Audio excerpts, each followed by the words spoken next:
little bit wayward on this occasion.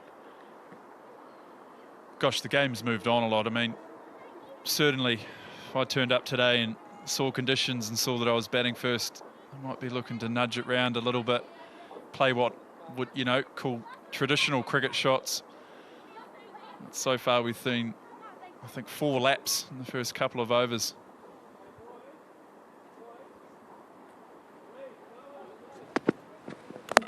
And again, and it's clipped the top of leg stump. And Sparks, they get 2 early breakthroughs after winning the toss. That's exactly what they would have been after. I have a feeling Blakely would have been plumb LBW if this hadn't gone onto the stumps. This was the line we're talking about from Cornelius. Beautiful bowling, swinging back into the stumps, bringing the stumps in play. Wonderful piece of bowling. Wicket in the first 2 overs for the Magicians, just the start they required. Blakely on her way back for 5, and the Sparks now 10 for 2.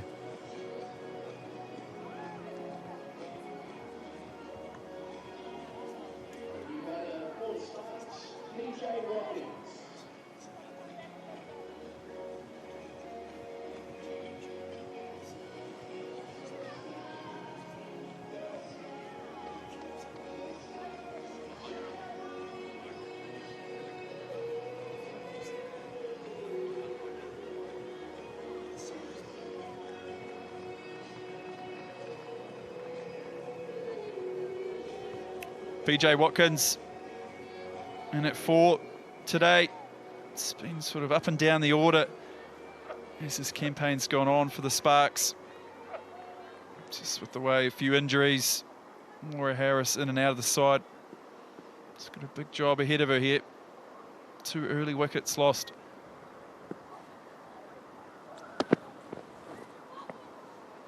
A little bit of swing.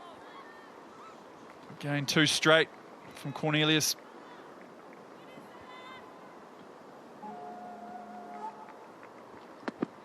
Yeah, this is the line we've been asking for. Look at that, pitching on about off, hitting middle, just the wee deflection off the pad, took it onto leg. But when she's in those zones, especially early with this new ball, she's so dangerous.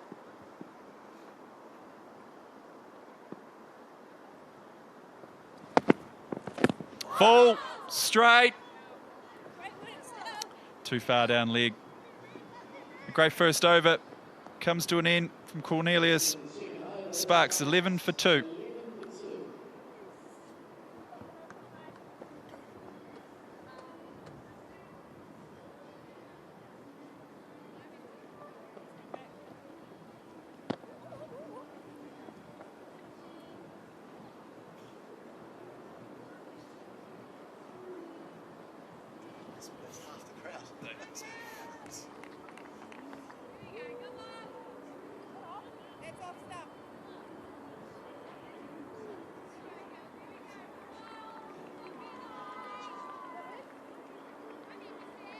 Couple of loud outfits here today at Hagley. Certainly would be wearing a puffer jacket if it was me out there. But anyway. Have another here, girl. Have another. Missy Banks into her second over. Oh, bit of swing. Bella James gets to face her first delivery today. It's been stuck down the non-striker's end. Watching it all happen. Yeah, a bit of a smile to a skipper here. Trying to bowl. I think she's trying to go into the right-hander, and that seemed nice and upright. Went away from James. Got everyone by surprise.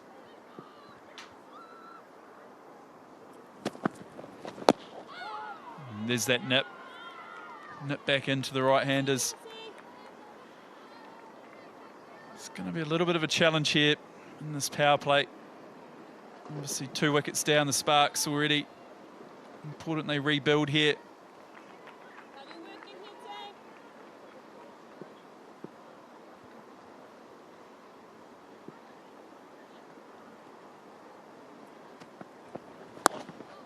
Slightly shorter.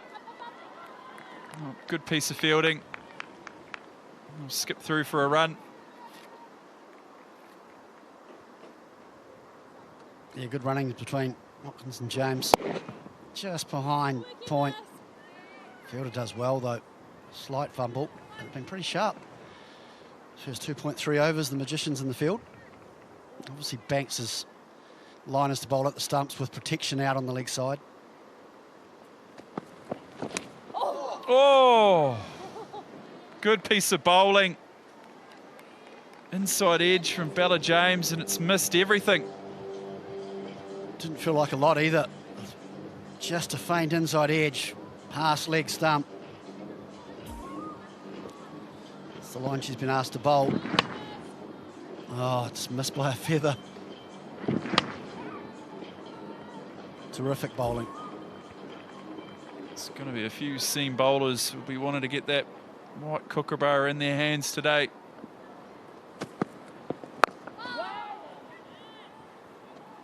Yeah, good piece of bowling again.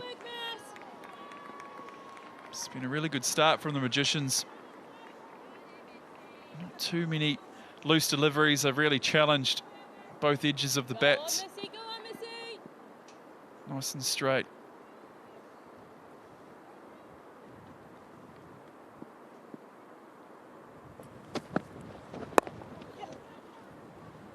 They worked into the leg side.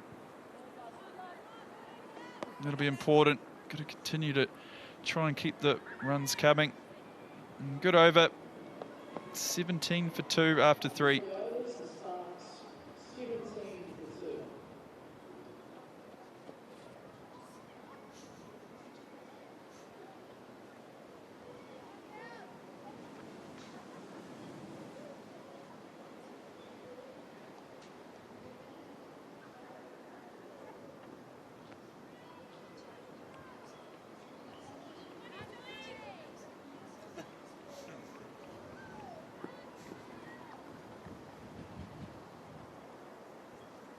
Cornelius to bowl her second over. Nice tidy lines. Interesting time for Watkins and James. Saw them chatting at the end of the last over. We've lost 2 wickets, but we've got to try and make the most of this power play.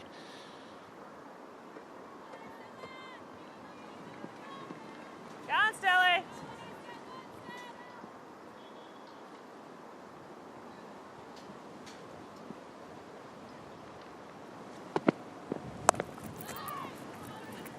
It is. After a couple of overs, it's always nice to be able to get out to the middle and get a sense of what's really going on.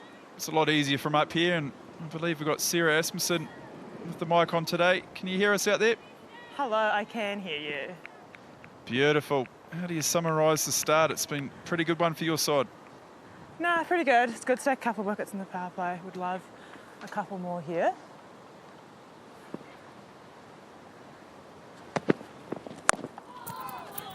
Good as. How do you sum up the way the pitch has been playing? Looks to be a little bit of a seamer's paradise so far. It does look like that. I think we always love playing at Hagley. They always bring out some good pitches, and I think that outfield's like the boundaries aren't super big today, which is always nice.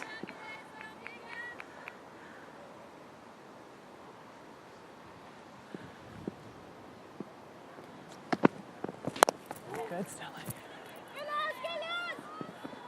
Couple of runs here with the Sparks. Well, Sarah, we've talked about being friendly for the seamers. Obviously, what that might also provide for you is some bounce. Yeah, definitely. I think we get a bit of bounce out here. It'd be nice to see if we get a little bit of spin. But I think you just got to factor in the wind no matter what anyway. There's a big breeze across the ground, so trying to get them to hit into the wind as much as possible.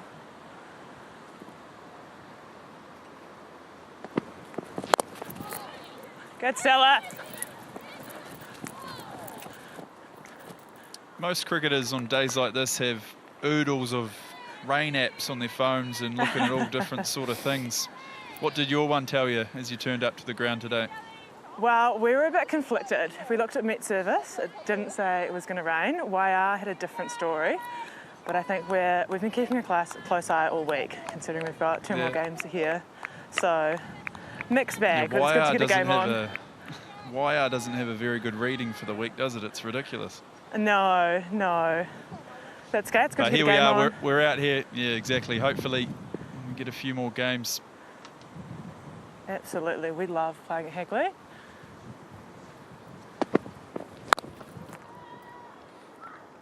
Thanks for your time, Sarah. All the best. We'll catch up with you later.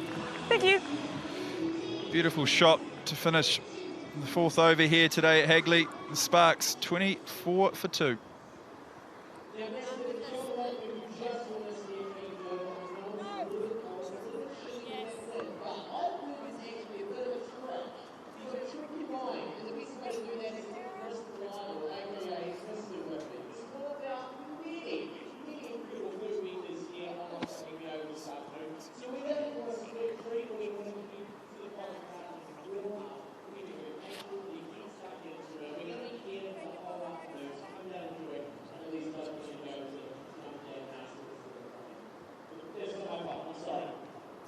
Lauren Smith going to bowl an over in the power play. Let's look at her women's Big Bash career, varsity experience. Had a couple of games, right arm off spin, a little bit of turn. There's a classic saying, isn't there, Harry, around if it seems it spins, so it'll be interesting to see if that is the case today. Yeah, what she does very well as well with that vast experience is get through her overs very quickly. She's got a couple of dot balls and she's getting back to a mark, almost ready to go straight away. Yes, love it. Great dots, great dots. Yeah, it's important the Sparks are aware of this and they almost try and play the game at their own speed. And there's a quick word, a little bit of experience. Bella James is going down and having a slight conversation. Yep. Use the feet and quick single. Ooh. Yeah, first one, Smith had given a little bit of air to. Generally should be pretty flat, doesn't bowl a lot of loose deliveries. So it'll be interesting to see if these Sparks batters take her on with the field up straight, just a deep mid-wicket and a deep extra cover. Good shot. Bella James pierced the gap on the offside. It's 2 to the total. Real strength of Bella James. Square of the wicket on the offside. And she's got it just creating a little bit of room. You can see she gets deep in her crease. Able to access that gap behind backward point. Good batting. And again, this time off the front foot. And it will go all the way. Back-to-back boundaries off the final deliveries of the last couple of overs for the Sparks. And they find themselves 31 for 2 after 5.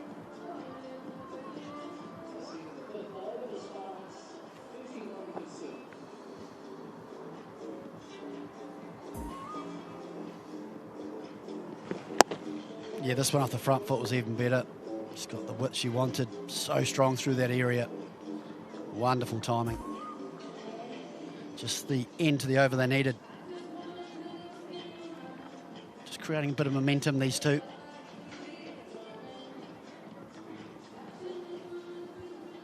Stella Cornelius having her 3rd over in the power play. It's been good so far. Full and straight. Somehow that's gone all the way for 4. Looked to be a little bit of a swipe across the line. But it's obviously got a good enough piece of timing on it. It was certainly honing into the stumps. It's a good line from Cornelius, would have hit middle and off. Got a good piece of it, Watkins. A bit more inside of the half of the bat, but the strength got to mid-wicket very quickly.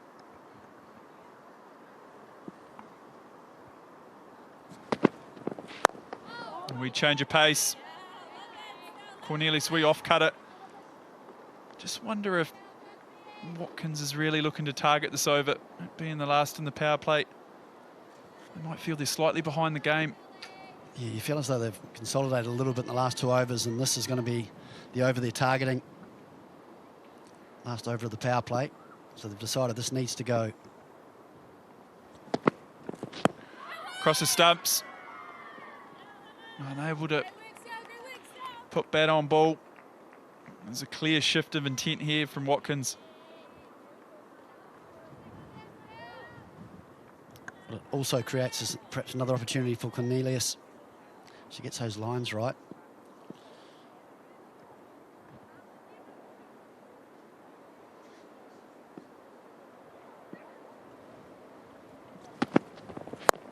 Down the wicket. Could be tight. Oh. Unable to hit the stumps. Missy Banks very good in that region. Often gets a run out. This would have been very tight. Yeah, it was close. And to be fair to mid-on and mid-off, way back on the circle, don't want any boundaries. They know that Sparks are coming hard in this over, so everyone's just sitting back a little bit.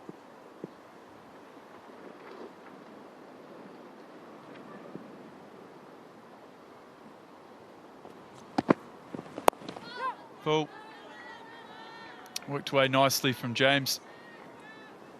Amazing to think she's only faced 7 deliveries and been out there for close to 6 overs. It's been camped down the other end. Yeah, I should argue she's done her job well. 12 from those 7 deliveries as well.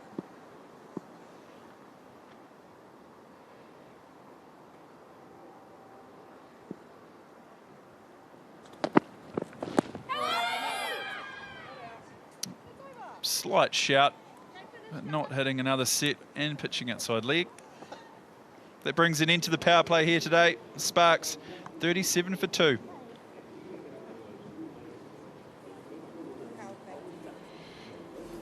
Magicians, they won the toss and they elected to bowl first here today. A little bit of rain around, so there's no surprise there. And that was the first wicket to go. And the second, both falling to lap shots. Seen a little bit of swing and a little bit of nip off the seam as well. A couple of fine strokes from Bella James. And that was a little bit of a hack across the line in that final over of the power play. After what was a little bit of a slow start for the Sparks, they've managed to get through to 37 for 2 after the 6 overs. Skipper Lea Tahuhu into the attack now. Oh. We've had a change up here. Say good afternoon to Frankie Mackay. Yeah, good afternoon. Hamish, good afternoon all, and it is a good afternoon. It is dry in Christchurch, and that is the main thing. Woke up this morning, pulled the curtains open and thought, oh no, we're in for a long day, but good news is the weather's cleared. Magicians win the toss, elect to bowl first and pick up 2 early ones.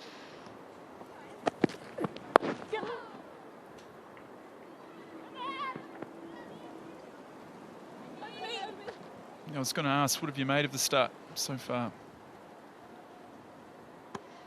I was a little intrigued at the desire to go to the lap a lot early doors. I think it is a strength of some players, but tough to play against the new ball, especially when you get in conditions where there's just going to be a little bit of nibble around too.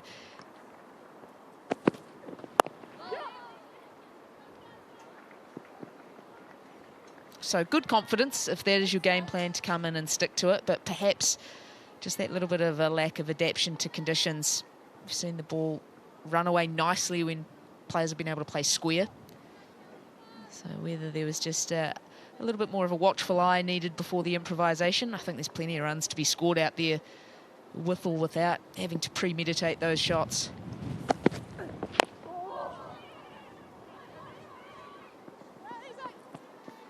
Yeah, I always found coming up the road to Hagley, you get such good value for shots.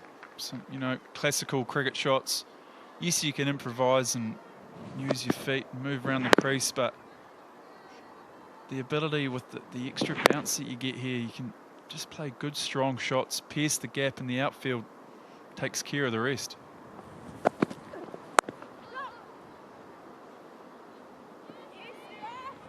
Yeah, we saw it with a couple of boundaries, especially off the bat of Bella James. Ability to go square, just use the pace, use the bounce. And you always feel it's a ground that you can catch up on here at Hagley. Boundary's only 58 metres all the way around. Outfield, whilst there's been a lot of rain around it, it runs nicely, it's fast. So you back yourself that if you can start gapping the ball, you catch up quick.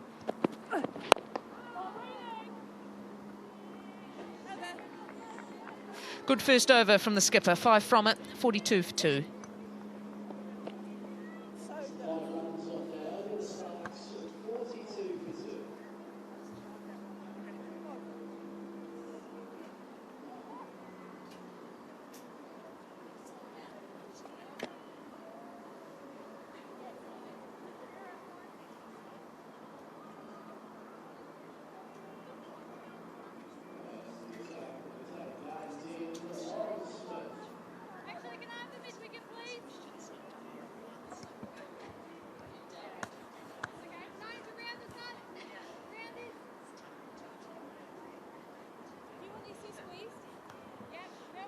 Change of ends for Lauren Smith now. Went for 7 off her first.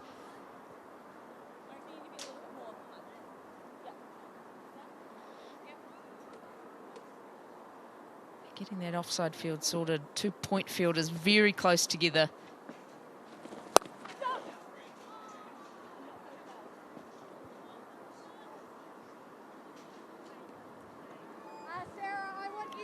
Change of ends here, spinning almost with the wind. So I wonder if these two batters look to target the leg side, go with the spin, maybe get the ball up in the air and see what the breeze can do.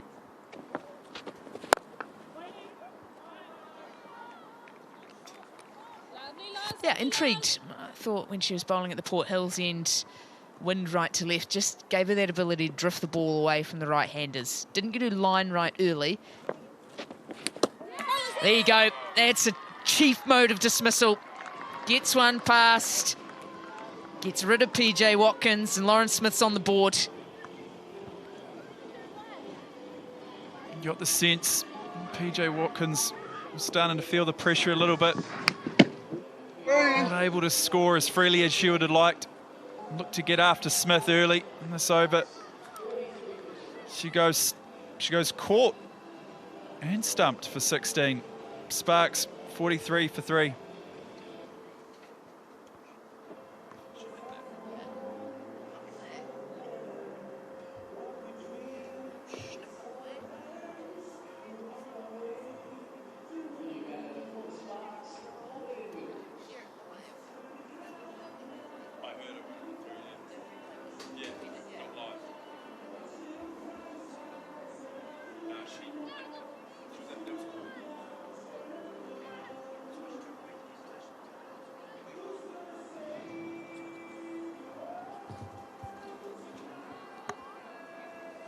Sparks captain Polly Ingalls to the crease, lots of experience there.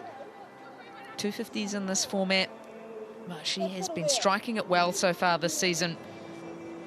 Clearly worked a lot on her ball striking capabilities. And she's out in the middle because of this.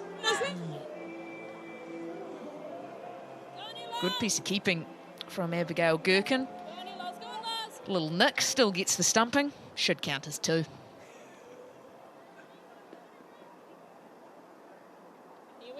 Here we are.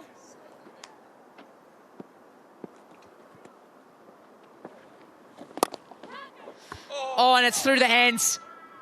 Could have been 2 and 2. Instead, it's a boundary to the Sparks.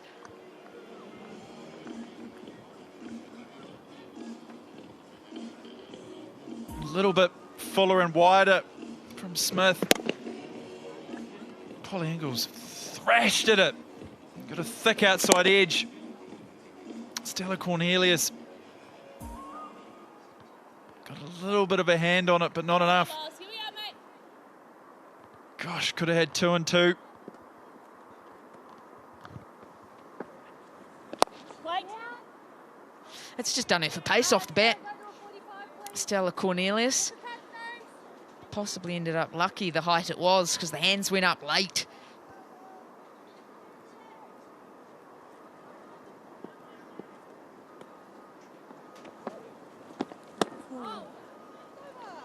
All good over. 5 runs and a wicket from it. It's 47 for 3.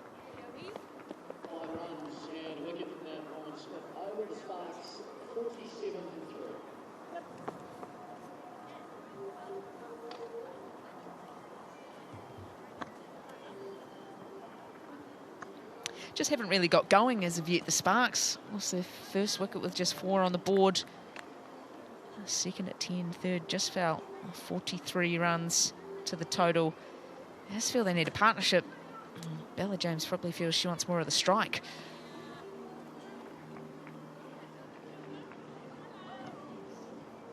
A good time as the team is taking wickets to go down to head coach of the Canterbury Magicians. Rhys Morgan, how are you today, Rhys? Yeah, good, Frankie. 3 wickets early, that's always a nice way to start the day off. Yeah, it is. It's, you know, taking those wickets in the power play is always such a crucial thing for any team. But yeah, just getting 3 now is nice. If we can grab 1 more here, then we're probably ahead of the game a little bit. Yeah, it does feel like a crucial moment of the game as the 50 runs comes up, but no chance of making finals, unfortunately, this year. But I spoke to Lea Tahuhu about a little bit at the toss. Chance to play spoiler. How exciting is that for the group? Yeah, very much so. Look, every game is an opportunity for us to get a little bit better. And, you know, just the last 2 games, we've seen the emergence of a Stella Cornelius who's come on, who's shown some really good signs. And, you know, we've got a few more games left to try and unearth one or two more like that. Yeah, just there's still plenty for us to get out of this competition. And yeah, it's always nice to get some wins as well. So if we can play spoiler, that's even better. A bit of a rebuild year for this Canterbury side, but it must be exciting for you as a coach. You see some of these young players coming through, you get to have a big hand in their development. That must be a nice way to spend your days. Yeah, it certainly is. Yeah, there's a lot to like about a lot of the players that we've got here. And look, make no two bones about it, they're battling a little bit from a results point of view at the moment, and that's always tough. But yeah, we are seeing some signs from a number of our players around the way that they're going about things, that there's a lot to like for the future here. Yeah, and how do you do that? How do you keep the confidence up with some of these younger players when perhaps it's not the on-field results that you're seeing? But I'm sure there's lots of good stuff you get to see off the field. Yeah, I think it's just about really hammering home the small wins that we're having. Like we started this competition, and I don't think it's any secret to say that we were fielding pretty poorly. And we've seen some definite improvement in that area in the last couple of games. Yeah, we still haven't got across the line, but we are seeing improvement, and I'm probably putting the mockers on here. We're going to drop one now that I've said that. But yeah, in terms of just celebrating those small wins, so we're seeing improvement in that area. Our bowlers have responded really well, and so it's just about, you know, making sure that the focus stays on those things. And I guess the fact, you know, Izzy Sharp, she's been phenomenal with bat in hand. You see some players that are able to move into some slightly different roles and look like they're taking them with both hands. Yeah, Izzy started the competition really well, and she's probably gone through a little bit of a flat spot in the last couple of games. But even that's going to be, you know, when she comes out the other side of that, that's going to be something that's going to stand her in good stead as well. Understanding that, you know, she's got to ride. While she can ride the success, she's also going to have some games where she's not so successful, and she's got to stay, I suppose, level with that success and also the odd failure as well. Now 56 for 3 as it stands after 9 overs. Where do you see this one going in the next few? What's important in these next few overs? Well, look, I think Bella's looking in good touch here. So I think just before I came on here, you were mentioning how fewer balls she'd face. So I think if we can continue to do that for the next couple of overs and frustrate her through being at the non-striker's end, funny things can happen from there. But really, it's about, you know, I just said before, the game is in the balance here. If we can get 1 or 2 tight overs, you know, going for less than 5, and just create some pressure that way. So we've seen a few players and misses here. That if we can create a little bit of pressure just through sort of I suppose just a little dot ball here and there, that's where I think the mistake's going to come, and we can get ourselves ahead of the game. Got a couple of overseas pros in the lineup now. I know it's a very condensed schedule, so there's not necessarily that much time to get them in the nets and get them around the group. But what do they have to offer this young Magicians side? Oh, look, both are vastly experienced. Played a lot of BBL cricket and a lot of WNCL over in Australia, and it probably just brings more of a calming influence on the side, and allows 1 or 2 of our players who are potentially a little bit out of position to go back into the position. So, for instance, we're not having to worry too much about power play overs as much as we were earlier in the season from bowlers who potentially weren't as suited to that role, and also just means that we can get Kate Irwin down into the middle order, which is where she's probably better suited at the moment, by having Naomi at the top of the order. So just allows some of our younger players to perform the roles where they've got the most chance of success. Yeah, I like that. That's always nice when you're able to put players in positions where they are set up for success. Doesn't always mean you're going to get it, but exactly. Set up to grab it is a nice place to be. And I guess now the chance to have this run of games at home too, always special to be to be repping the red and black at home? Yeah, Hagley's a great place to play. So, and I think I mentioned in the last game that I think every player who's ever played would prefer to play rather than train. So we get into a little run of games here where we're back to back. It's always a good thing. So yeah, it's always good to be out there playing rather than training. And a nice opportunity, hopefully, to win 3 on the bounce at home. Thanks for your time. That's the idea. Thanks, Frankie. Thanks for your time, Reese. Go well. Oh, in the reverse. Finish the over off. It's a busy one. Lots happening out in the middle at the halfway stage. However, 62 for 3.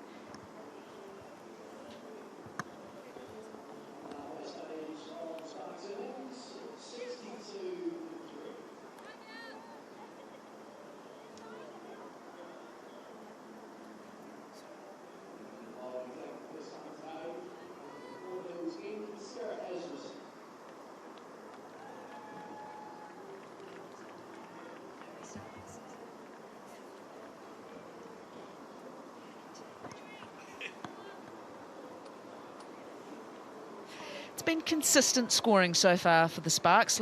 Lost those 2 early wickets and another one to follow outside the power play, but there haven't been those big overs. That's what the Canterbury side will be pleased to see here.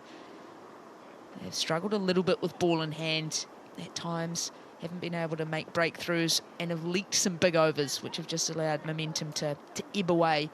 But so far I've just been consistently pretty on the money today.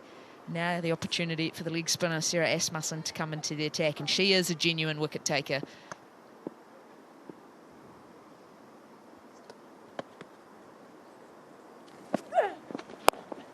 Oh, Sarah! Yes, Sarah! It's a matchup Asmusson will enjoy too. It is 2 players that have come up against each other a lot. Asmusson, on the whole, has had the number of Polly Ingalls.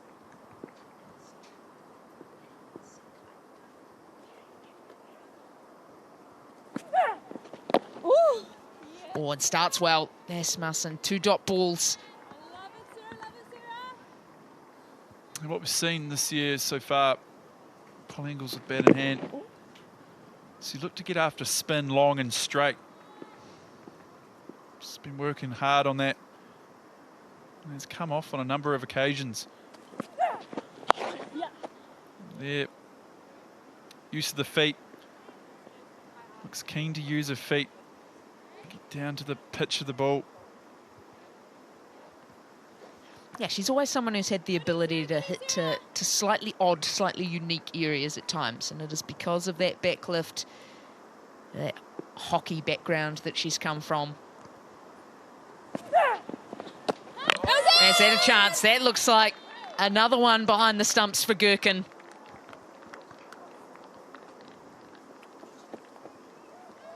Third umpire director, we're a review for stumping. Can I get the front foot first, please? Copy, thank you.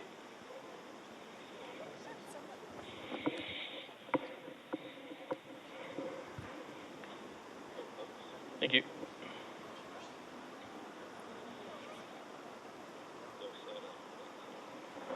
Okay, it's a fair delivery.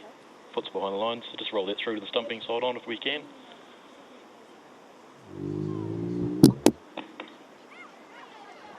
Do we have a side on for the stumping? Okay, thank you. Ball's coming in now. Just take that back to when the wickets are broken. Yep, just freeze it. Just take a couple more frames forward.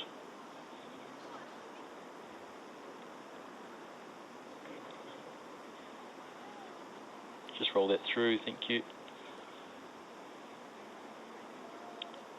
Keep rolling, keep rolling. Just freeze it there. Wickets are broken, bails are in the air. I'm ready to make my decision for the big screen.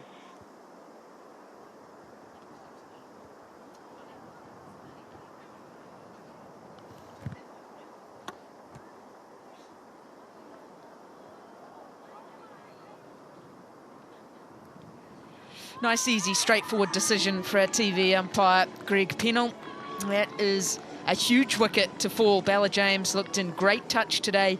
21 off 19 for her and Sparks, and a bit of bother now, 63 for 4.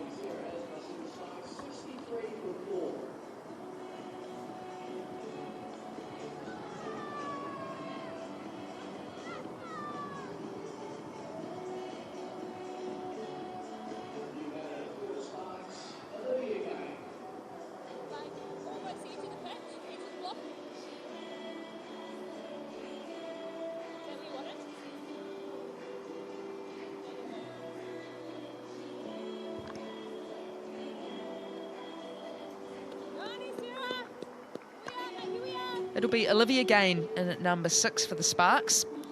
Has been a little bit in and out of the side this season. Player, so much potential. Another powerful striker of the ball, but has got a big job to do here. Sparks find themselves in go slow mode, 4 wickets down. And the introduction of Asmusson to the attack brings about immediate reward.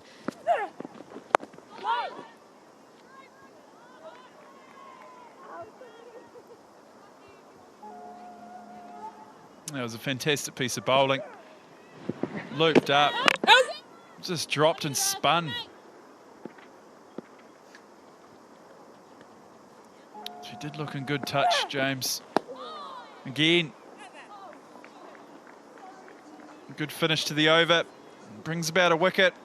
Sparks, 63 for 4.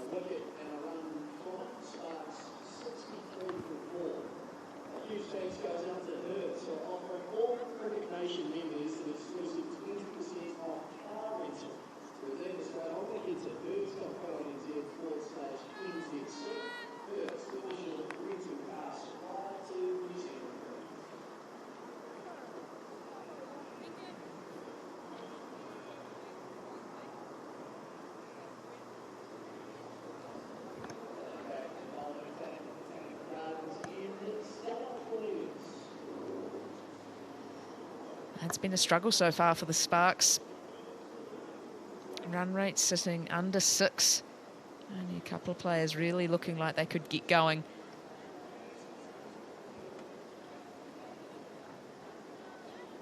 It'll be Stella Cornelius, the 19-year-old, back into the attack for her 4th and final over.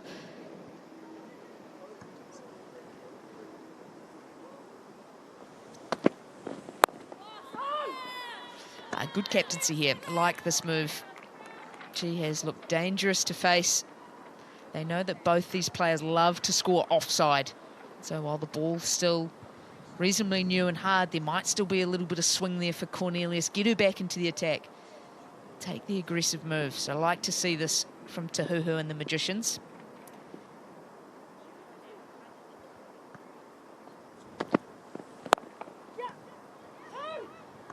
Work to do in the deep now for Jodie Dean.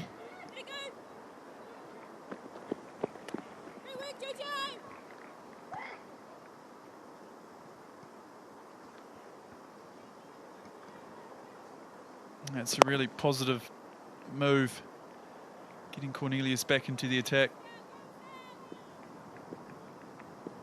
This will be a crucial partnership for the Sparks. If they break this, they're halfway. The Magicians will really feel on top. Oh, a little bit of luck there. It's definitely still swinging out in the middle. The other thing to note for the Sparks too is no Laura Harris today. Back in Australia, playing their domestic 50-over competition. So they don't have that player that comes in the middle order that can just start scoring rapidly.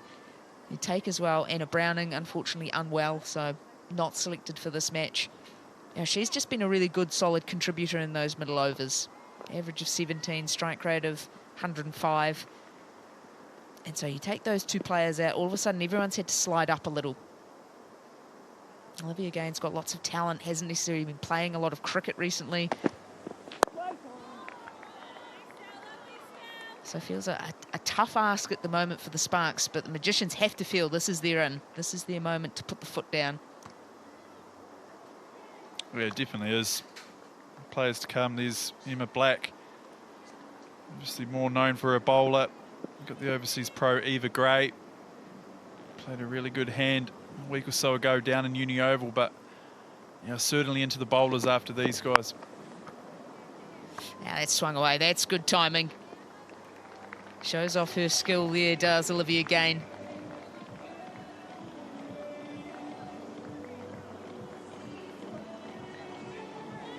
Gain looking for this full Yorker. Cornelius.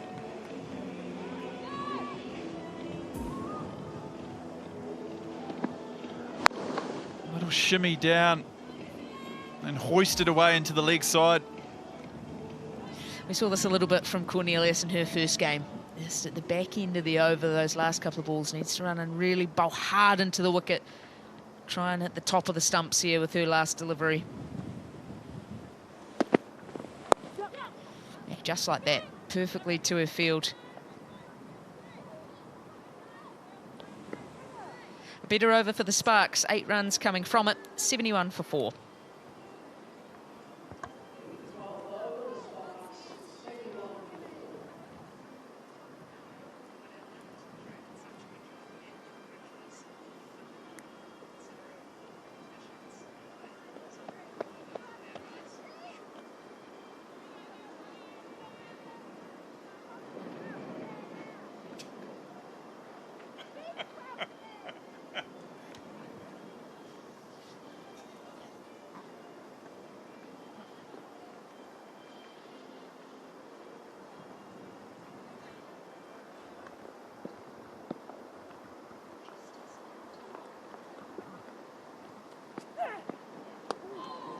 Oh, there's some spin there. Not necessarily going sideways, but enough to get off the straight.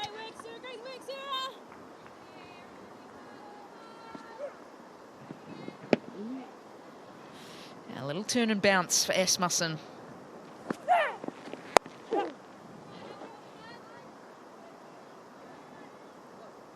Started well here as Asmusson and benefiting, I think, from bowlers before her doing a good job.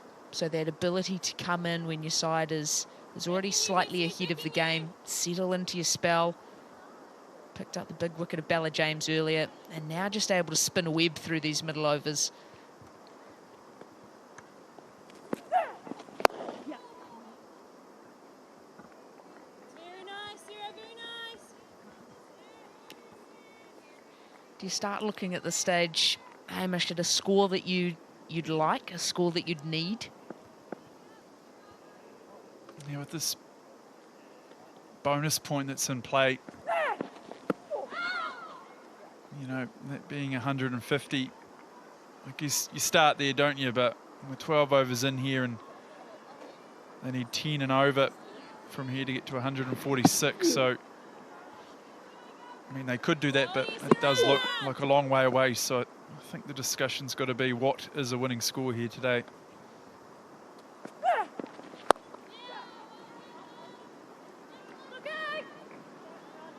Yeah, well, that number definitely has to come down, doesn't it?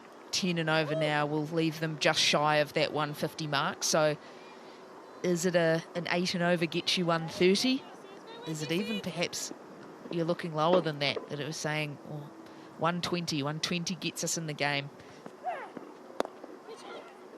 Oh, there you go. Another wicket. They just keep taking them here, the Magicians. A great day out for Asmusson. She's got 2 and 2 overs now.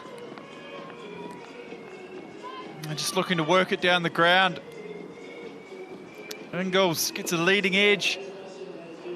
The extra bounce from the surface here at Hagley.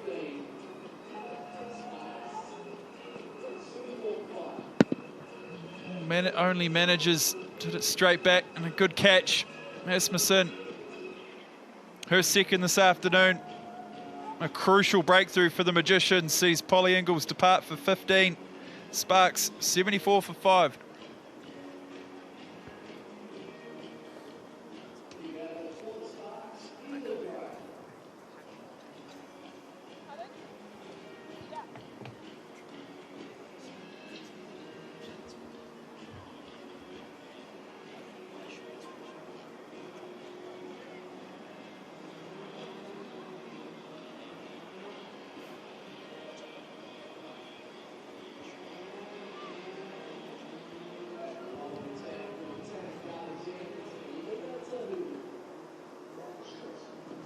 Five down now, the Sparks.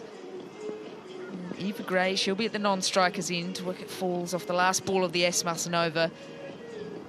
Best of 35 not out so far in this competition. That was a phenomenal innings down in Dunedin. Came out, struck the ball with some real power. That's just a soft dismissal, unfortunately, for Polly Ingalls. She's looked in good touch throughout this competition. Just low percentage option to try and get her single there. Had excellent bowling from Asmusson. There's been turn, there's been bounce, and she's been largely on the money. Well, you called it, Frankie. She said she's a wicket taker. That's exactly what she's done. And she hasn't gone for many runs either. Here's another wicket taker for the Magicians.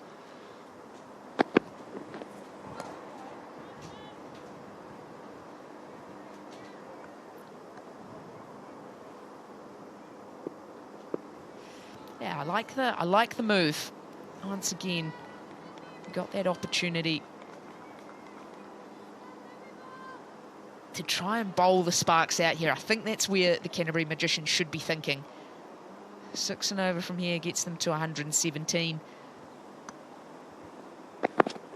But I think the Magicians should be thinking 5 good pieces of cricket here.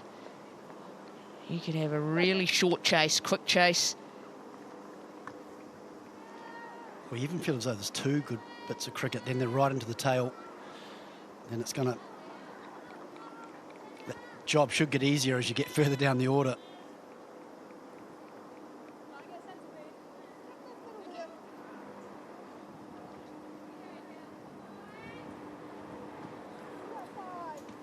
Yeah, and with how Asmusson's bowling, can be confident to just leave her on. She can bowl her 4 through at this Port Hills end, and it gives Leah Tahuhu then the opportunity to just rotate the bowlers through at the other end.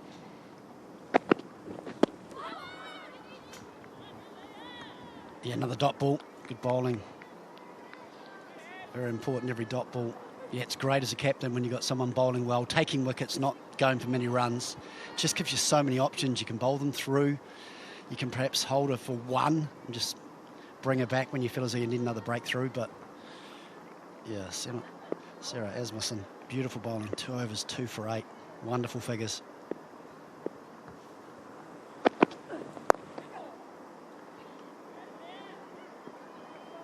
And gets herself off the mark. Eva Gray.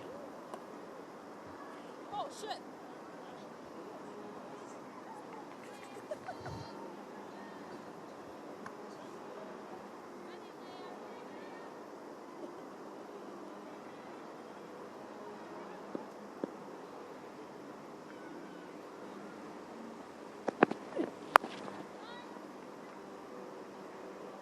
Next question will be how long until Missy Banks comes back into the attack. Got 1 for 11 in her 2 overs so far. Leading wicket taker for the Magicians this season. And so it might just be the opportunity after this Leah Tahuhu over that you see 1, maybe 2 from Missy Banks. Try and really break this game wide open.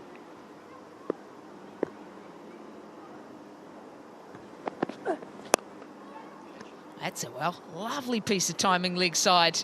Does brilliantly though on the deep, does Izzy Sharp. Gets the big dive out and saves her side a couple of runs there. Part of the reason they put her in those key positions, quite often runs from mid-wicket, deep mid-wicket to deep mid-wicket. So she certainly does the miles in the field, and this is the reason why. Great bits of fielding like that. Just enough of a hand, saved a couple of runs for her team. Brilliant fielding. Yeah, it's some serious meters, isn't it? Running deep mid-wicket to deep mid-wicket. But it's actually such a compliment. It's saying you're the best fielder. You've got the best set of hands. You've got a good arm. You're going to be in the hot spot right from ball 1.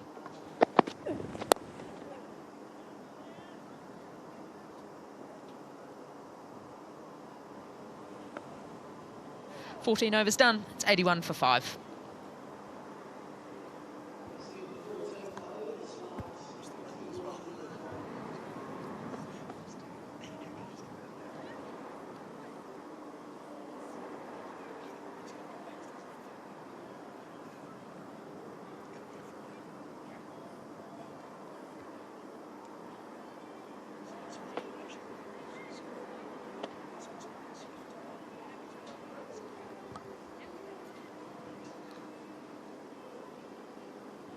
Wickets taken regularly throughout by the Canterbury Magicians. Exactly what you want. You win the toss, bowl first at home under gloomy skies. The lights are on. Just able to keep pegging down the runway rate. Asmusson, 2 for 4 in 2 overs. No surprise, she's got the ball in hand again.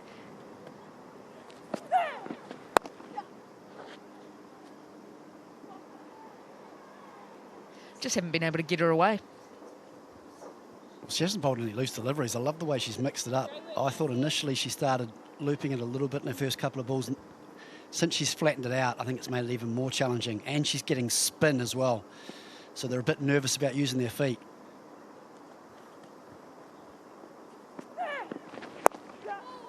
It's such good bounce.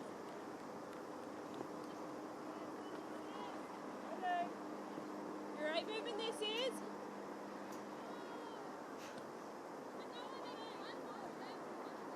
That's how you can tell a bowler's having a good day, though. Has to run a mile for the return throw and still has a smile on the face.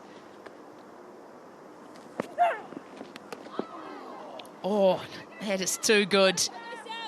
Real turn. This catches a little flick on the outside edge, I believe. Yeah, a couple of runs for Eva Gray. Great work, yes, Sis. Great work, Yeah, you'd love to see a slip in there, wouldn't you? But it's probably a little bit late in the innings. There's only 5.3 overs remaining. Nah, never too late, Harry. Like that.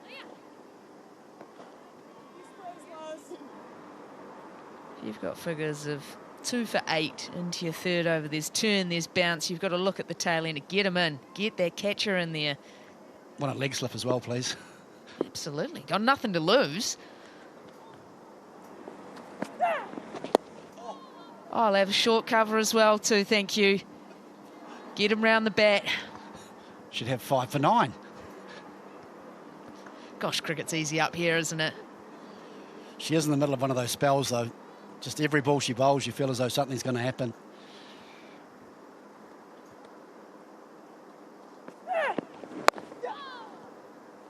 And another good one. 15 overs done. It's 87 for 5.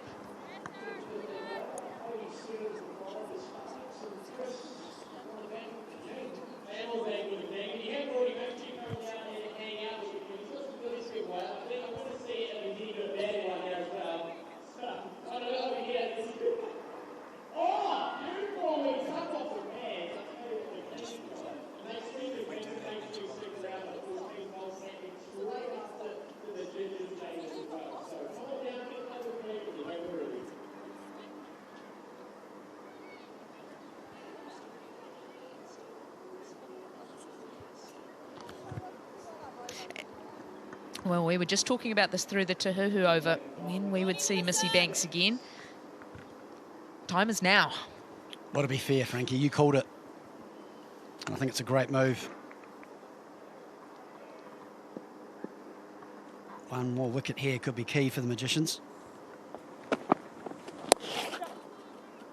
And again, still some swing. You don't often see that so late in a T20 innings, but there's definitely some shape available for the seamers. Also perhaps gives you an indication of how strong the breeze is as well. Here we are, Reed. Let's have one now.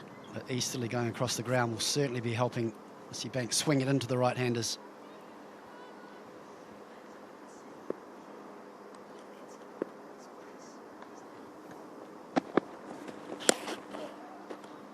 Gherkin does well. It's a proper loosener down the leg side from Banks. She's been impressive, hasn't she? Very good catch standing up to the stumps. And then affected the stumping as well, just in case it wasn't given out. Another good stumping and then some brilliant stops down the leg side. Excellent feet. It's moved very, very well today.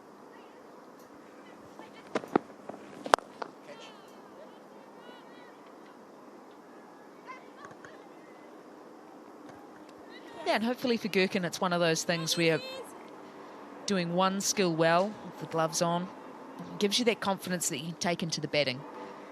A seriously talented batter. I haven't seen the best of her yet in this Super Smash campaign, but there's some real ability there. Oh, that's lofted down the ground. That is an Olivia Gaines special. That is a lovely shot, just over pitching from Banks. In the mid-off, inside the circle. It's an area that she's identified. Beautiful full face, just wonderful batting. Not trying to overhit it, just making sure she got enough on it. Excellent timing.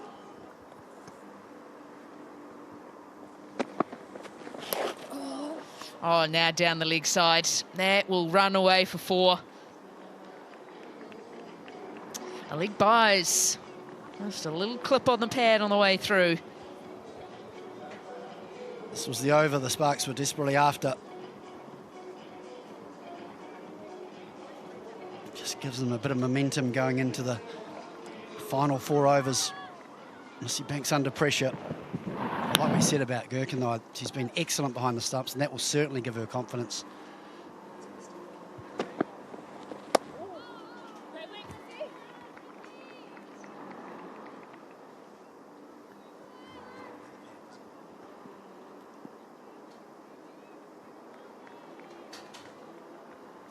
Bowler's loving that. Could have been bat rather than leg buys, or wides, and it's called leg buys. Doesn't go on your figures.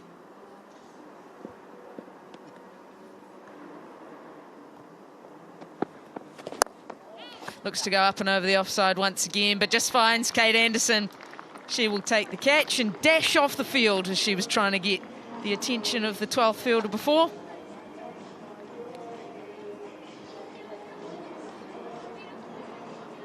Easy as you like from Kate Anderson. It was there again for Gaynor, was supposed to be thought. Not quite as full. Went slightly more across this one. Hence the reason, only got it to mid-off. Comfortable catch. She'll be disappointed because it was in the hitting zone. Just hit across it a little bit. And Olivia Gain, just as her innings was getting some momentum, she's on her way back for 16. And the Sparks, 98 for 6.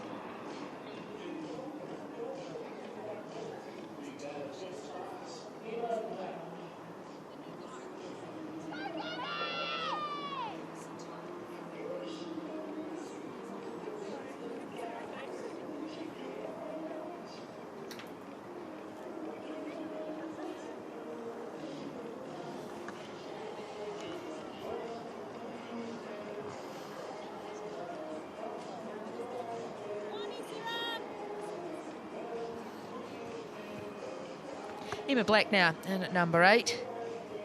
Little promotion up the order with some players absent today.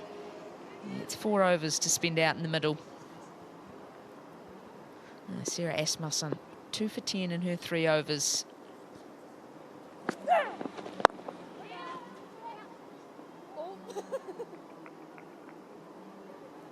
And subfielder Gabby Sullivan, straight in the action. Big time to get a wicket. Great time to get a wicket. And of course, it's Missy Banks brought into the attack for that exact reason. Try and get a breakthrough, and she's done just that.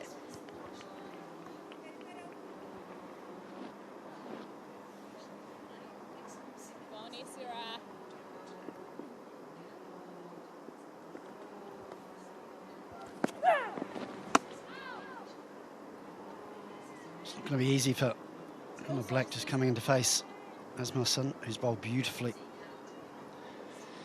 Her main role will be to try and get Gray back on strike. Just get bat on ball, find a gap in the offside or leg side, and just get down the other end.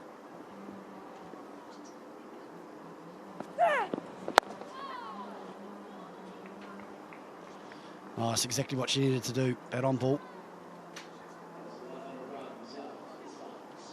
Every run becoming very important for the Sparks now. Sure, they've got designs of still trying to get through to that 130. Yeah, well, it's first job done, isn't it? 100 up.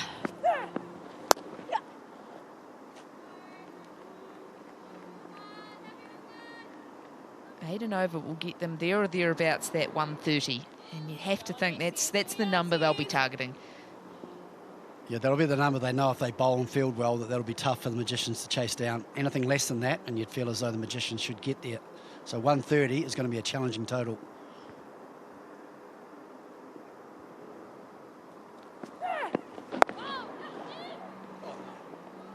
Oh, pinch one. Great running. I'm not a fan of that. You've got 4 on the circle on the offside. You've got a deep cover protecting it. Surely you've got to squeeze in a little bit to the new batter in Black, who you know is just trying to get off strike. You at least want one of those fielders just squeezing a little bit. Just feel as though they missed an opportunity. Wouldn't have happened if they'd had short cover. But a brilliant finish to the spell for Sarah Asmusson. Her 4 overs done and dusted. She finishes with 2 for 14. It's 102 for 6.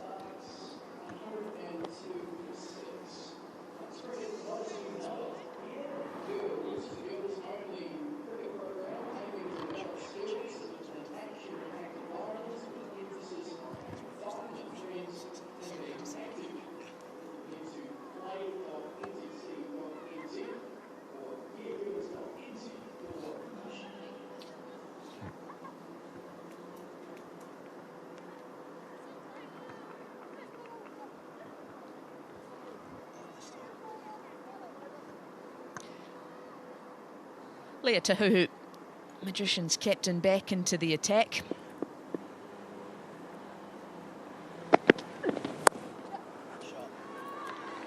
Lovely start to the over.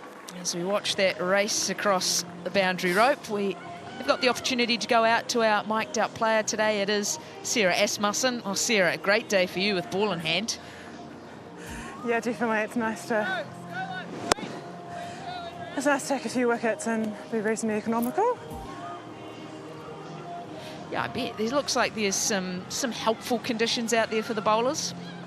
Yeah, definitely. I think I got the ideal end as well, making them hit back into the wind, which is always nice. But yeah, no, the pitch is definitely holding up a little bit. Get it!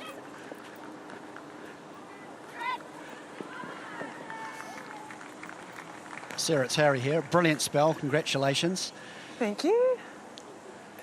What are you guys thinking from as far as what you'd be prepared to chase from here? What are you trying to keep the sparks to? Look, we'd love to keep them under 120. That'd be nice and ambitious. Very ambitious. Good as.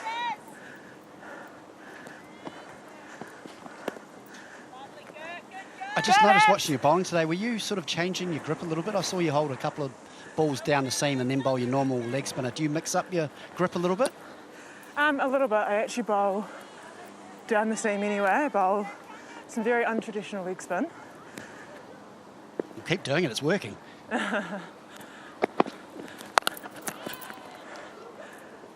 Leah.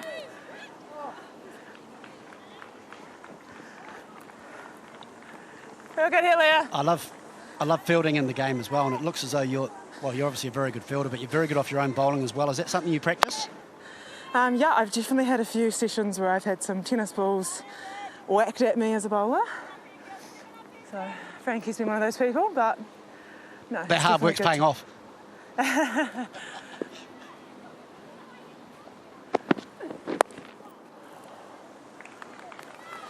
That'll race away for 4, loosen it down the leg side. That's got to be such a big compliment, Sarah. Yeah, Chris Harris sat next to me, one of the best fielders we've ever seen, and he's saying compliments to the fielding off your own bowling. I mean, it's always nice to... I mean, if you've got to feel off your own bowling, then who's going to do it? That's exactly right. I love that attitude. But how have you felt as though the ball's been coming out throughout the season? It's a little bit of a challenge for bowlers this year, just with different boundary sizes now and played on some belter wickets too. I think I've had some up and downs. I think it was definitely an adjustment coming into the season with those smaller boundaries. But I think you've just definitely got to change your pace up and down. Bowl your wrong in when you need it, but you've just got to be smart. Like, you've got to be one step ahead of the batters and try and figure out what they're doing and then bowl the opposite, really. And how good has the batting been from yourself? It's been a work in progress. Good as! Awesome, is it? So good, is it? Good here, girls. Yeah, it's been a work in progress. I mean, other way. No, I love the batting. I think I've had a fair few throwdowns this year, so it's nice to get some of it to come off. And it's a little bit easier down the order when you can just go for a whack. I mean, it's T20 cricket. Everyone's just going for a whack. Hopefully, though, no batting needed from yourself today. Hopefully Thanks for your not. time. Thanks for your time, Frank. Sis, and go well today. Thank you.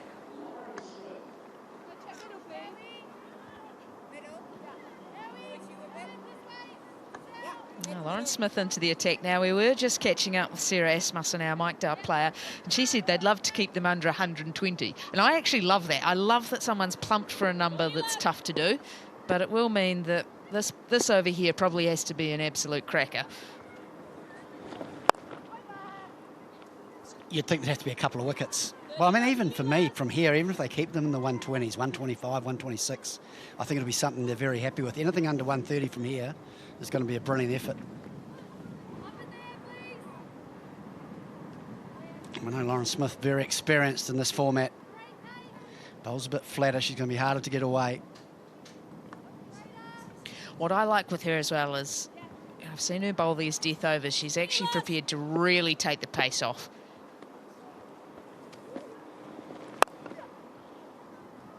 So she'll bowl deliveries that just feel like they never arrive. And as a batter as well, you normally expect that someone generally speeds up when they're under pressure. They tend to bowl faster. So someone that bowls slower, I've found always more difficult to face. It's a big swing of that, Emma Black. A slightly different field too. The off spinners, you'd see traditionally square leg in place, but it's all the 4 back straight. Emma Black just struggling with a little bit of a sore knee. So there was some tape in place earlier. And gets on the sweep. That's clever. Just talking about the field setting, that's the gap.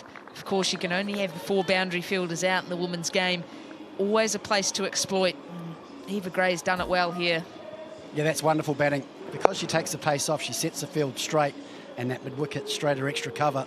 And that's the one area McGray fetched it a little bit over deep square. That's an area I think she'll target. Even when the pace is slow, it's a shot you can play.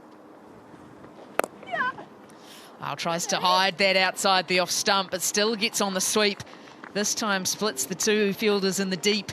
Back-to-back boundaries for Gray. Wonderful batting. Just the momentum the Sparks need. Well, we hear Sarah Asmusson trying to keep them under 120. They've got designs on 140 now, the Sparks. A good finish to this over and then a good last over. And that's all possible.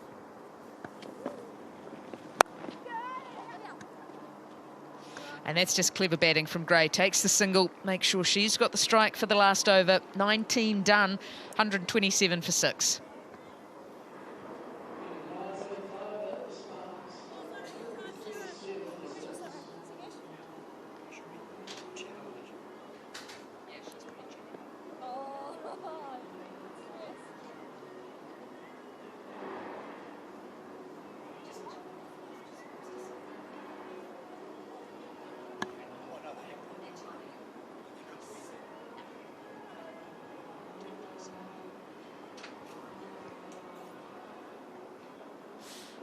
Now, a couple of players in the action on that most wickets list today.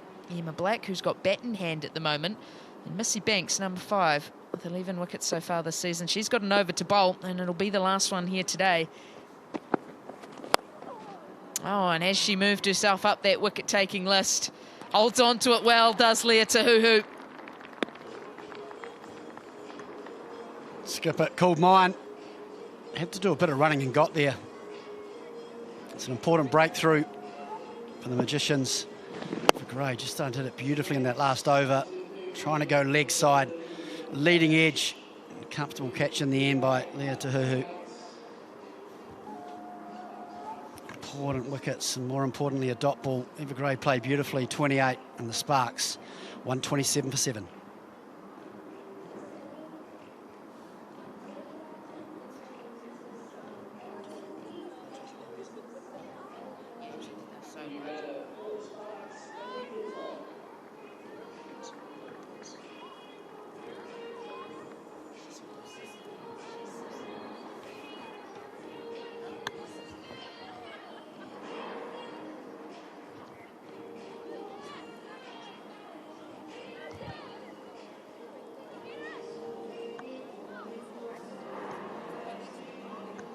Seven down now. Sparks. And the debutant, the left-hander, strides out at number 9. She has got some hitting power here, but unfortunately she gets to come out on debut to face the hat-trick delivery. Missy Banks in her last over, wicket off the last ball, wicket off her first this one, has the opportunity to join the hat-trick club for the Canterbury Magicians. Just 2 members in it so far, Rachel Candy and Gabby Sullivan. Can Missy Banks be the 3rd? Not to be today. Nice for Anika Todd to get off the mark in her debut. Ball 1, done exactly what she wanted to do. I guess there'll be a little bit of concerns in the Sparks camp with Emma Black limping in that last over. We just saw her, she's the leading wicket taker for the Sparks. So I hope she's okay. That's good striking. He gets through. Gets it past Kate Anderson at mid-off. It was hit very firmly. It was a wonderful shot. Kate Anderson will be disappointed. She got a good hand on it. Was hit very firmly. She should have done better there. Got both hands to it, got down to it, but just didn't watch it into the hands. Straight through for 4. Oh, clever. Very clever from Black. First one, stand up, hit it hard down the ground. Next time, it's innovation. Excellent batting. What an innings this is turning out to be. 18 from 9. Knew the Banks would make the adjustment. So went down to the lap, went offside. Beautifully watched, stayed in position. Just got enough on it. It was always going to run away. Excellent batting from Emma Black. Oh, where to now? Oh. The favoured shot, just trying to swing away hard, leg side, and I'll scamper through for 1.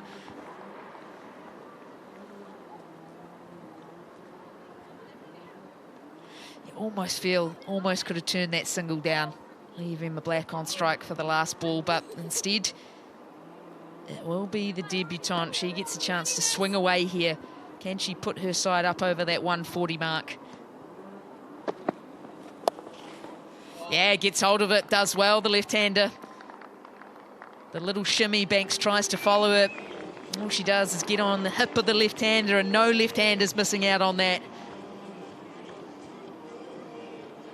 Yeah, Todd, 1 off her first ball and then 4, 5 off 2 deliveries. Not a bad start to her T20 career.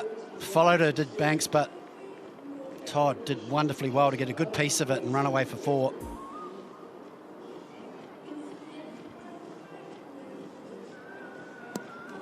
I feel like the Sparks, after getting through to 141, will probably be the happier of the 2 teams from the position they were in.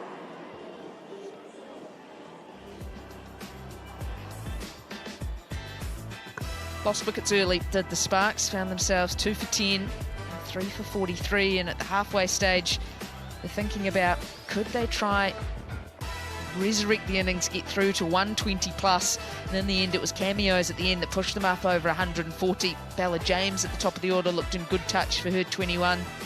PJ Watkins, Polly Ingalls, Olivia Gain all steadied the ship through the middle, 16, 15, 16, but it's the last 3. Eva Gray, 28 off 21. Emma Black, 19 not out off just the 10 deliveries, 3 boundaries in that. And then Annika Todd able to put the icing on the cake with 4 off the last ball. Well, Missy Banks bowled well, a little bit expensive at the end. 3 for 32 in the wickets. Cornelius and Smith took 1 apiece. And Tahuhu, no wickets, but bowled well at times. But Sarah Asmusson, the absolute pick for the Magicians. 4 overs, 11 dot balls, 2 for 14. She was outstanding.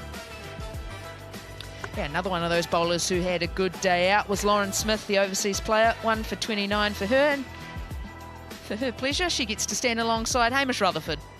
Yeah, thanks, Frankie. What do we got? We've got 141 on the board. How do you feel that is at the halfway point?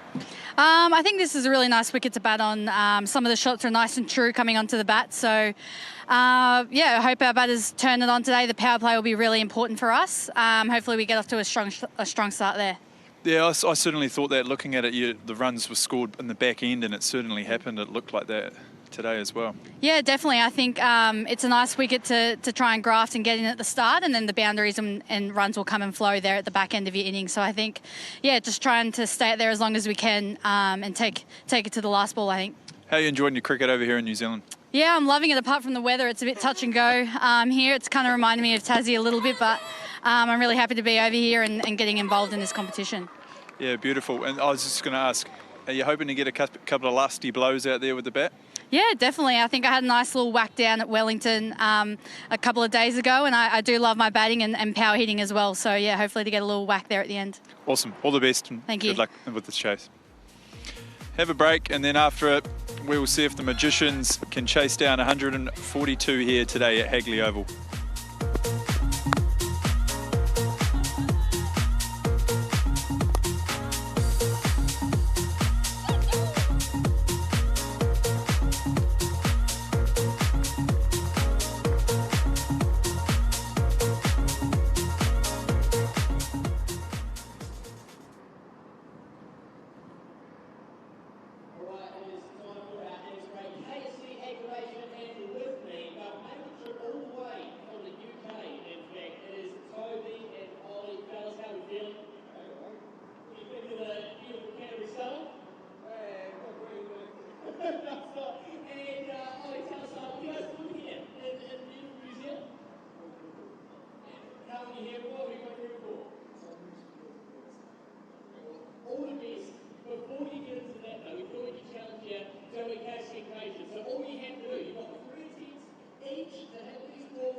form there. Just push it a little bit wide. The king's not happy with it.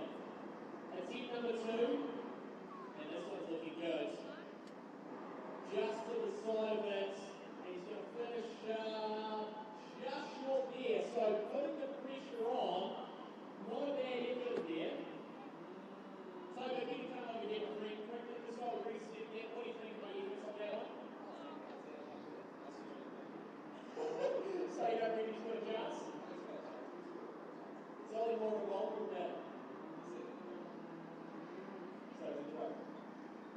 Well, let's see now. He's going to go now. So, Ollie, good luck, my friend. First hit. Here we go. Okay, yeah, definitely a bowler. Definitely a bowler. We're going to crack number 2. Ollie, good luck. You got to see the miracle. Can he do it to take away from Toby? Oh, it's just going to be a little bit too far away, I think. So, yes, again, just double check the measurement there. Yeah, no, it's pretty clear cut. It is Toby taking it out, so congratulations, Toby, your friend. You are the winner. Toby, put it there as well. Well, I'm going to be a full rest here. Can be quick and all the best for the quick winner of the epic round as well. Alright, cheers guys, that's how you got things. Stick around, you might have a chance to play in our next activation happening during the release game.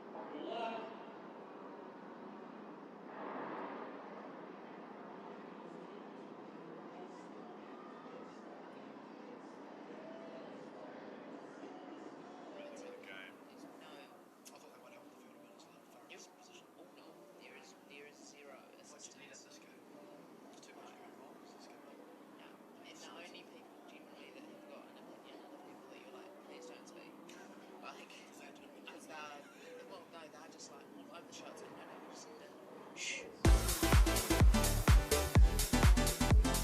Gloomy day here at Hagley Oval in Christchurch, but good news is the rain has stayed away. We have got the first innings in the books, and it was the Canterbury Magicians on the toss and elected to have a bowl first and got instant reward. Back-to-back wickets bowled, players attempting to lap. There was some pace and bounce in the surface. The ball swung around early on, and so it was a resurrection job needed through the middle. Bella James looked in good touch early on, able to strike 3 boundaries in her innings, and she found support through the middle. PJ Watkins before caught behind and stumped off the same ball. Don't see that too often from the bowling Lauren Smith. And how big a chance was that? Cornelius put Polly Ingalls down the first ball that she faced. But once we saw Sarah Asmusson come into the attack, that's when the game really swung the way of the Canterbury Magicians. Bowled beautifully through the middle, got rid of the dangerous Polly Ingalls on her way to figures of 2 for 14 in her 4 overs. Missy Banks used in short spells throughout just to continue taking wickets, keep getting those crucial breakthroughs. She ended up with 3 wickets today to continue her fine wicket-taking form. Leah Tahuhu, a little bit luckless with the ball in hand as it got into the back end of the innings, the last few overs. Some really clever batting from Eva Gray, who was able to get onto the sweep shot well. But then that woman there, Missy Banks, she brought about an end to the innings. Good smart catch from the captain, Leah Tahuhu. And it was up to Emma Black at the end to try and put the icing on the cake. Sneaks one past Kate Anderson, the reverse scoop. Followed it up the ball later, and then the debutante Anika Todd off the last ball of the innings picked up 4 to push that total up to 141 for 7 in their 20 overs. Contributions throughout: 21 for James, 16 for Watkins, 15 Inglis, 16 Gain, and then the tail.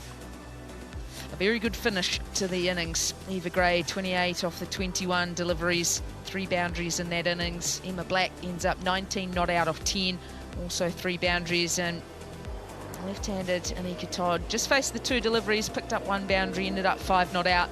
It just put the little dent on Missy Banks's figures. She had been brilliant with the ball. Ends up 3 for 32. That last over takes a little bit of tap. Stella Cornelius again, young 19-year-old, impressive in just her second game. 1 for 27 with 13 dot balls. The overseas player, Lauren Smith, 1 for 29 in her 4. The captain goes wicketless but bowled well, rotated her bowlers exceptionally well today too. Sarah Asmusson, the obvious standout, 2 for just 14 on what has been a very high-scoring venue here at Hagley Oval this season. And it means the Magicians, they will need 142 runs for victory. Just over 7 runs per over needed. And it will be Kate Anderson and Naomi Stalenberg to open the innings. It is a favoured place to play cricket for Kate Anderson. Made the move down from Northern Districts, made Hagley Oval her home, and I'm sure they're about to give her the keys to it. Averages over 42 here at Hagley Oval, compared to that career average of 22.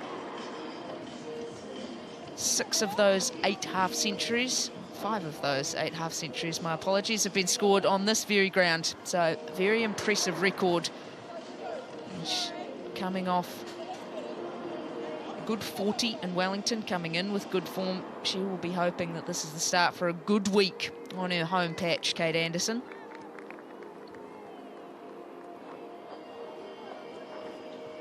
And she's got experience at the other end alongside her. Another former Northern Districts player, Naomi Stalenberg. She is the overseas pro. You take a look at her WBBL career numbers. A lot of experience there, 250s, plenty of striking power.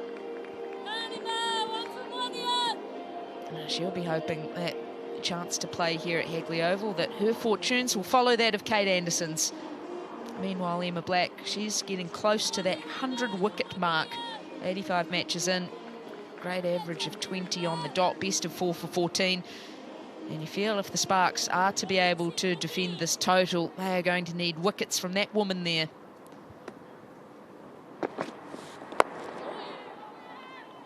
Oh, and early on, Hamish Rutherford, there is some swing there. Yeah, there usually is. Emma Black has ball in hand. She'll be helped today as well with that easterly blowing. It's late swing. But you're right, she's a big part of this team. She'll be a big part of a victory today if they get up.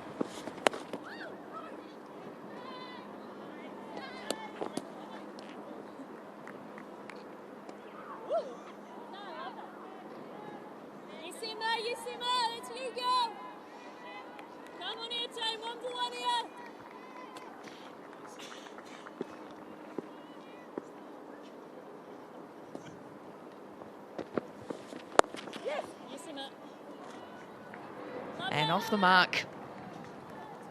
Kate Anderson whips that one away, leg side.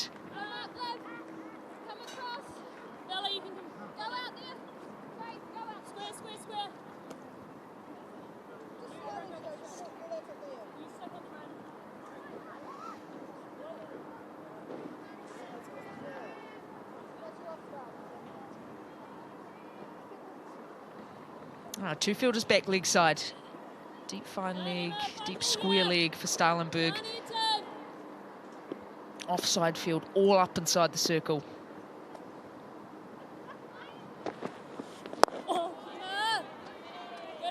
Good swing. It's a very good question.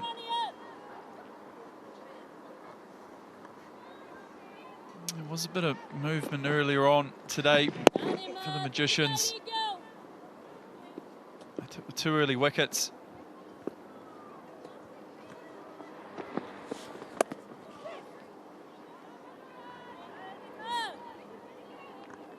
I think possibly the benefit for the Magicians, knowing that they're chasing maybe a score that's slightly below par, is that don't feel that you need to take those big risks early. Perhaps just in the back of the mind of the Sparks. No, this has been traditionally a very high-scoring ground, so that desire to get on with it early took some high-risk options which didn't pay off. Oh, catch that. Great start, though, from Emma Black. Just 2 runs coming from the first over, 2 without loss.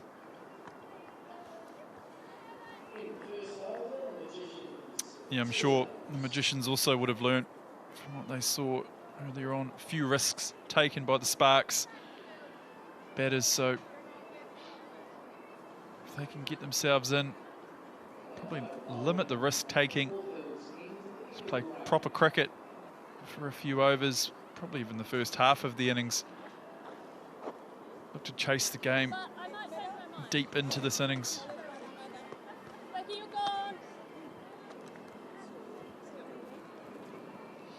Eva Gray starred with the bat, a real cameo at the back end of the innings. Now gets the opportunity to open up at the Port Hills end with ball. Has taken 6 wickets so far throughout the Super Smash. Economy has been a little high, but she does bowl in some tough patches. Bowls up top, expected to come back and bowl at the death of the innings too. Oh, love that. And that'll be the key to both of these players. Bring the stumps into play. Cannot offer either of these two any width outside the off stump.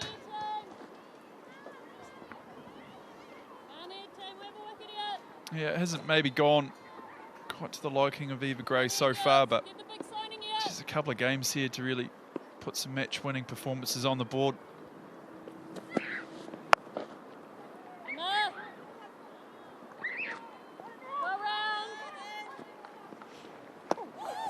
And there's no better time to start today. Certainly in must-win territory, isn't it? So she can put in a stellar bowling performance to help their side get on the right side today. That'll feel really good. Well, she's done it with bat.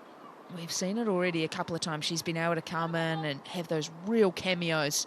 Won a match-winning performance down in Dunedin. And can that translate to the bowling? Interesting field now. Offside, all up inside the circle. 2 back leg side. Cannot miss outside off stump.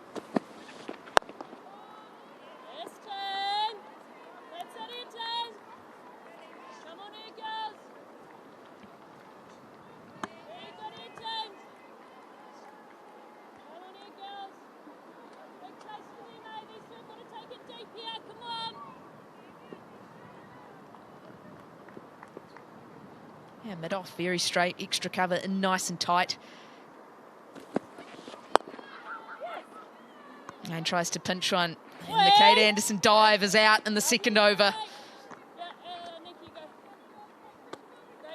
She must get really dirty gloves. Constantly diving, putting the palms out. There's a couple of people on social media at the moment keeping a tally of how many wickets get taken when the coaches are talking to us on the mic, or the mic'd players are. I reckon start one for the Kate Anderson dive.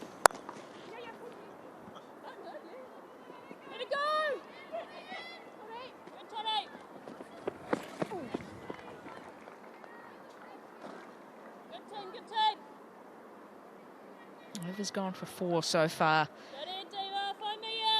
Can she close it out? Has gone back to the cover sweeper. Deep square leg for Stalenberg.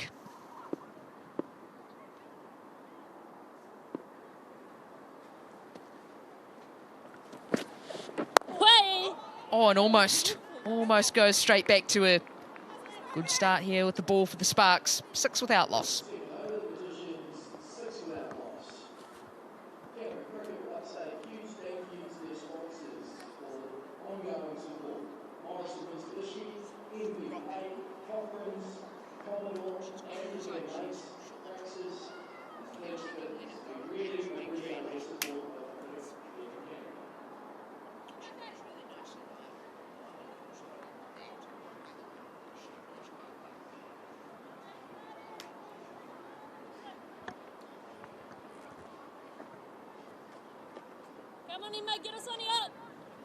It will be Emma Black to continue.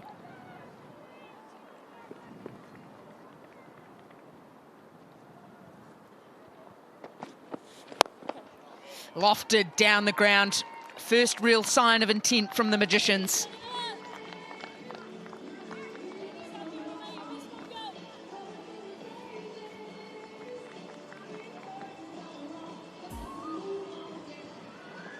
Black looking for full and straight, but only swinging into the middle of Kate Anderson's bat.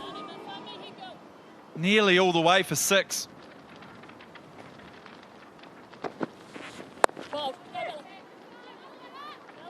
These two, they'll run well. They will really push the running throughout, especially in the circle. They will try and pinch runs left, right and centre. It's just good low-risk cricket to get the over started with. Gets the over pitch delivery, puts that away for 4, then gets down the non-striker's end. Picks up a single the next ball.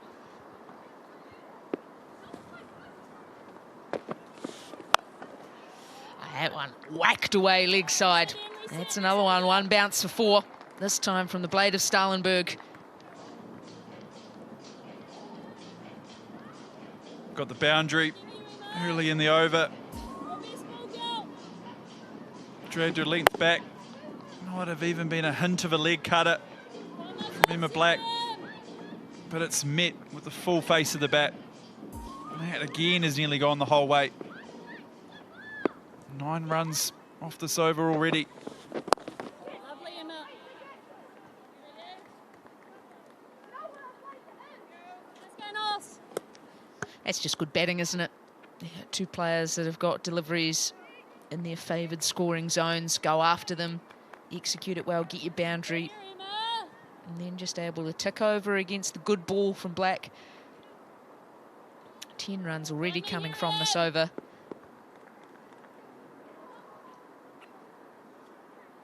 Honey, my gloves, girl, my gloves. Back in you.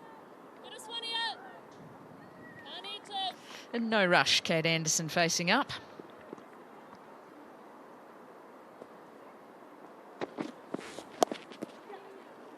That's a lot of work to do in the deep. And does well, does Louisa Cockcamp. Now, how long till we see her with ball in hand? These might be conditions that really suit her. It's skiddy pace, good bouncer. Yeah, I was looking forward to seeing how she goes out here today. She'll enjoy the conditions.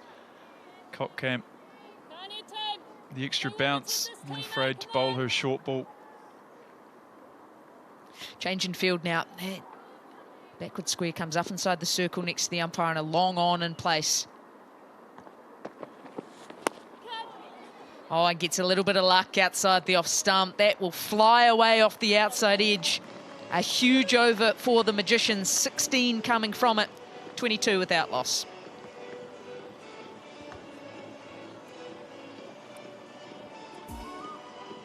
Big over for the Magicians. Change of pace. Remember Black. Outside edge, but it has raced away to the boundary.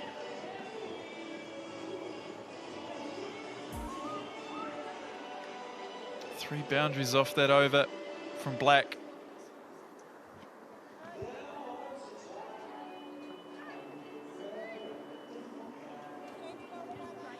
I was wondering how long until we saw Cockcamp. Not too long at all. 9 wickets in the 9 matches so far.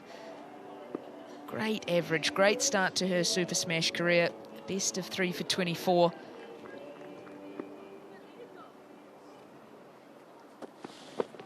Oh, low, that's beautiful. Nice, Luke. Back it. And time to head out to the middle to have a chat with our mic'd up player today, Bella James. Bella, how are you out in the gloom? I'm good, thank you, Frankie. How are you? I'm very well, thanks. Wouldn't hurt us, would it, to see some blue sky around the country at some point? Yeah, it's been a pretty average summer, eh? Although I think Dunedin was better the other day. I won't disagree with you there, Bella.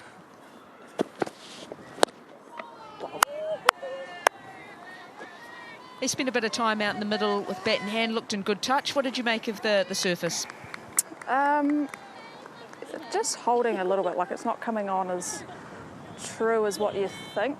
So everything, well, I found easier just playing as late as possible and going with the bounce.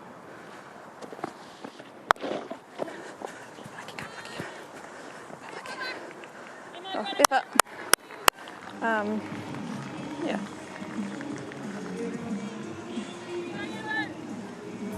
Does it always feel like a ground here at Hagley where, because of how quick the outfield is, it feels like you can catch up?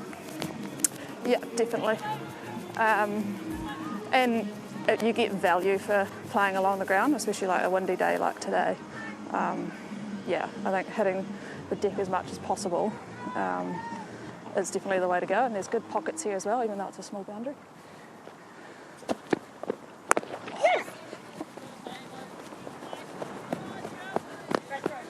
Yeah, put 141 on the board in the first innings. How did you feel you were placed at the halfway stage?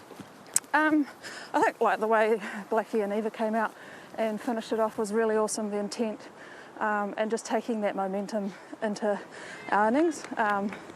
We know, yeah, if we get up and around our bowlers and hit good areas, we can defend it.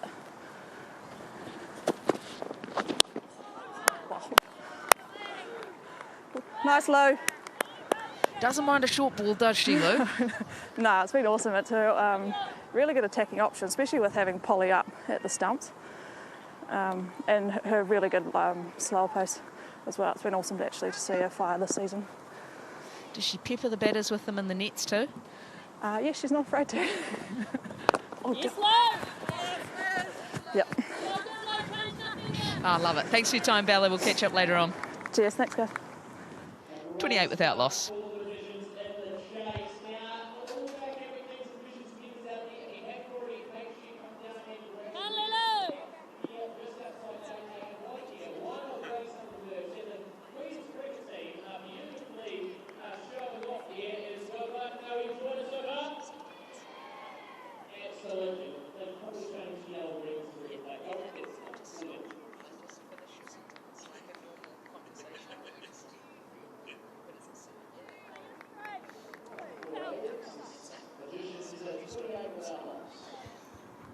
Hardy fans on the bank.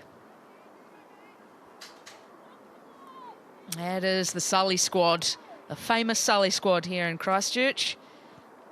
Never miss a game, that crew. They are well prepared up on the bank. And our first look at spin for the Sparks, PJ Watkins. 15 wickets at 15. Used to seeing her take the first over, so a slightly different way of going about things today for the Sparks.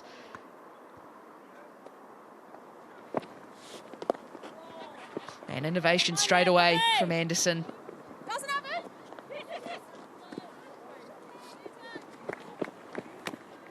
Like to see good proactive batting against the spinner. Don't let them settle early. She's got herself off to a flyer, has Anderson. Yeah, no 45 in play. So if you get any bat on it, it's easy 2 runs. Nearly went the whole way as well. But it is interesting. Yeah, PJ Watkins has taken the new ball. Oh! Now tries to go again, does Anderson. I also like to see that from players. If it was the right option to play the ball before, they don't change the field. That's the right option to go to it again.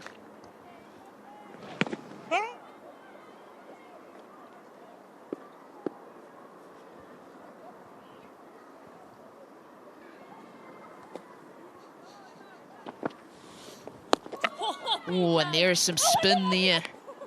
That's a beauty from PJ Watkins.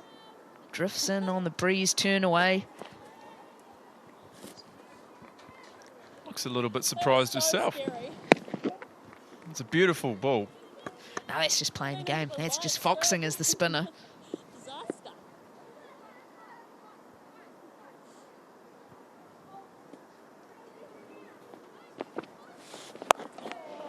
Swept hard out into the deep. Field well set.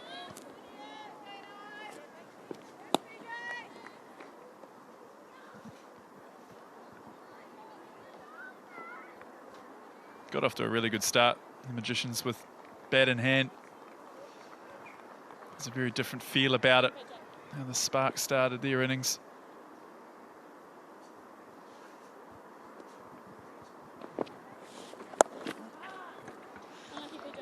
Gets the short ball, gets exactly what she wants, does Anderson, and puts it away with ease. Again, some nice good batsmanship. Ever so slightly short. Good use of her crease. Anderson managed to pull it away behind square. Another boundary for her. Well, that's where the lap earlier in the over does its job. Playing that to the fuller delivery, good length delivery. The bowler feels like they want to fire it through, misses short, and then it's right into Anderson's wheelhouse. Tries to go again. Good over though with bat in hand, 8 from it, 36 without loss.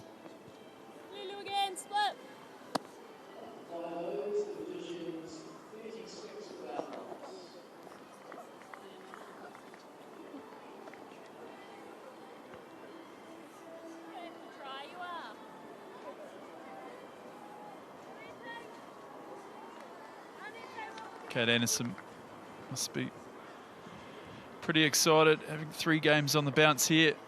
Her favourite ground. I wonder if she slept last night. Almost like the night before Christmas, one would think. Certainly with her record here on this very field. That's power. Onto the short ball like a flash is Stalenberg.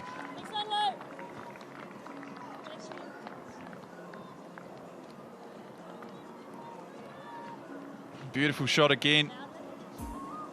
Just reacting to what she sees, slightly short of a length from Cotcamp. Pulled in front of square, that's a powerful stroke. Well, that's meat and drink, isn't it? You grow up in Australia. And goes again. Oh, and spins past the fielder in the deep.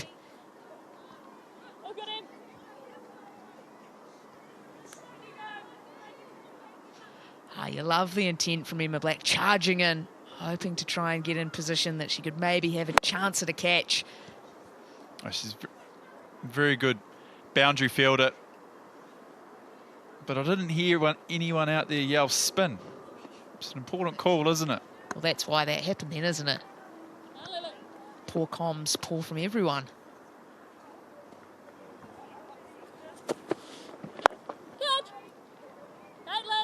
Someone yelled it in here, I'm pretty sure. I heard it. It's just an automatic response, isn't it? You see a ball go up like that. You spend our years screaming that at people.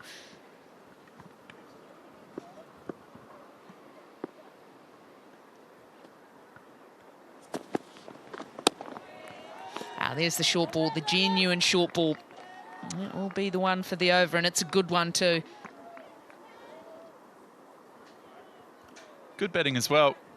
Field set certainly for a short ball. 2 fielders out on the leg side. She's done the damage earlier in the over. Just happy to duck under it.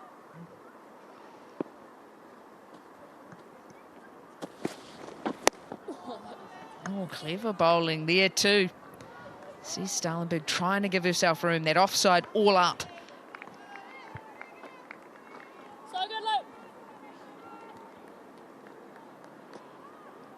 The thoughts there, isn't it? Give yourself a little bit of room, just unable to hit it. Big ball here. And a great finish to the over. Goes for 6, the first 2 balls. And then the rest of the over dots to finish the power play off. 6 overs done, 42 without loss.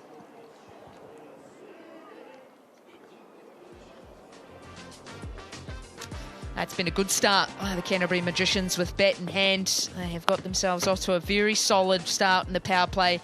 42 without loss. And there's been 6 boundaries struck early. That one, a little bit of luck for Kate Anderson, but on the whole has been very measured. Taken good, smart options, been able to put some loose bowling away.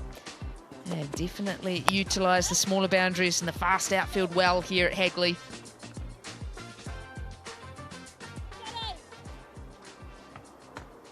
Well, in comparison, Magicians find themselves ahead on the runs and also haven't lost those 2 wickets that the Sparks have. So a great platform has been laid here by the opening pair.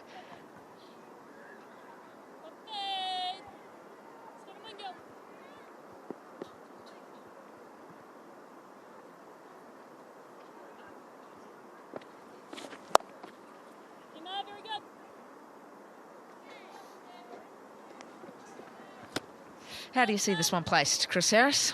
Excellent start for the Magicians. You could tell because there was no highlights in the power play for the Sparks. So the perfect start for the Magicians.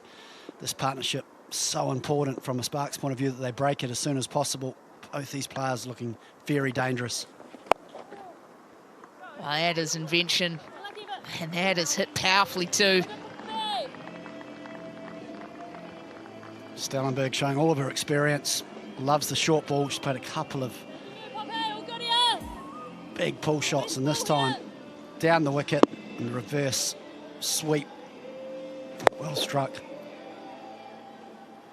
I guess from that shot there'll be some hockey in her background at some stage. Very good hands.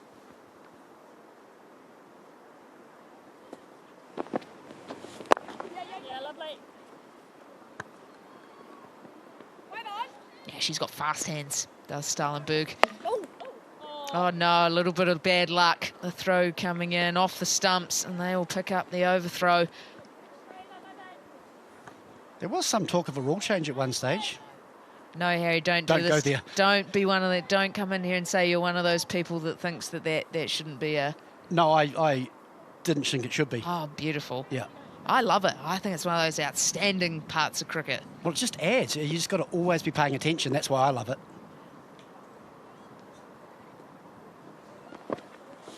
Oh, ball, Poppy. No, it sounds like I'm on your side, but what I'm saying is they were talking that if you threw a good throw and hit the stumps, it then became dead ball, but that takes away from a big part of the game for me. You know, all the people, everyone backing up. And so as a person that loves fielding, I would have hated that rule change.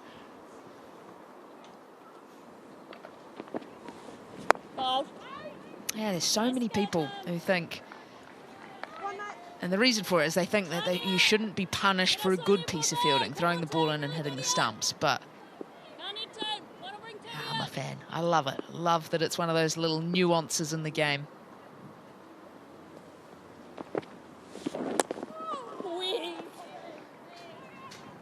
Well, 7 overs done, 49 without loss.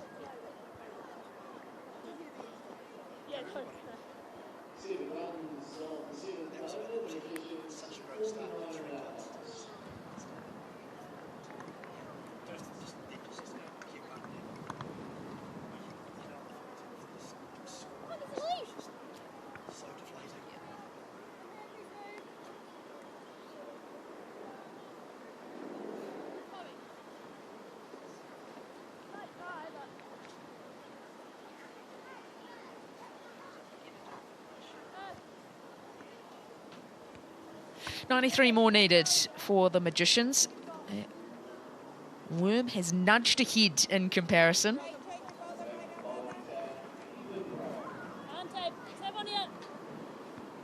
And more pleasing from the Magicians' point of view, there's no red dots on that line. Absolutely key. So got 2 players in. It's going to be very hard for the Sparks players to stop this run flow. Eva Gray now back into the attack. And probably most importantly at the moment is just a little bit of drizzle in the ear. Stay ahead on the Duckworth-Lewis Stern calculations as the 50 comes up. Well, I think the fact that they've lost no wickets will certainly help them as well. And I could safely assume, not that we've seen any figures, but the Magicians will be comfortably ahead at 50 after 7.1 overs with no wickets down. There it is, 39, so comfortably ahead. Quickly can change, though, with a wicket or 2. Yeah, if they were 3 down, they'd be behind. So that's how quickly you'd think, oh, 11 runs ahead, you're a long way ahead, but the wickets change that very quickly.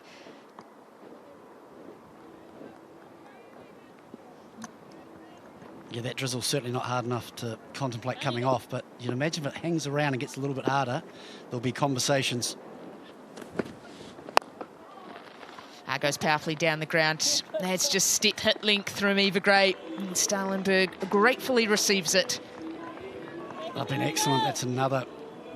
We've seen her very square of the wicket, but this time Stalenberg goes straight, just to show that she's got the all-round game. If you over pitch, I can still punish you down the ground as well. What this pair's done very well in the last couple of overs is started the over well. Love to see them finish the last 3 balls in the previous over with dots. Love to see them finish this over well.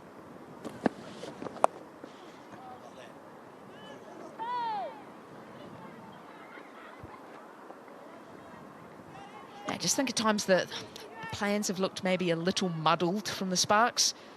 Love the fact that when going to the short ball, you've got the 2 players back square. But if you're going to go full and straight, you have to be able to afford your bowlers some protection down the ground too.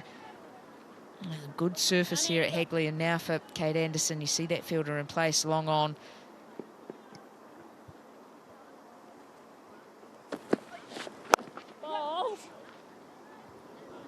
Again, a lovely shot off the back foot. Yeah, it's almost the bluff, isn't it? We've set a field for short pitch bowling, and that's mainly what we're going to bowl. Every once in a while, we're going to throw it up, but both Anderson and Stalenberg have been up to the task, and every chance they've over-pitched, they've punished them down the ground. I think that's why the plans look a little bit muddled, because we've been put under pressure. They desperately need is a wicket.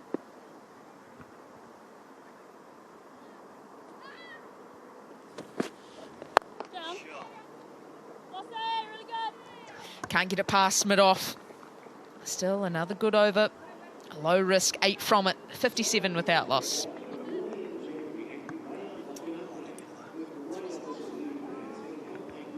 Yeah, better finish the over there. 3 singles off that. Did some damage at the start. Not bad from Gray, though. Just 12 off her first 2 overs.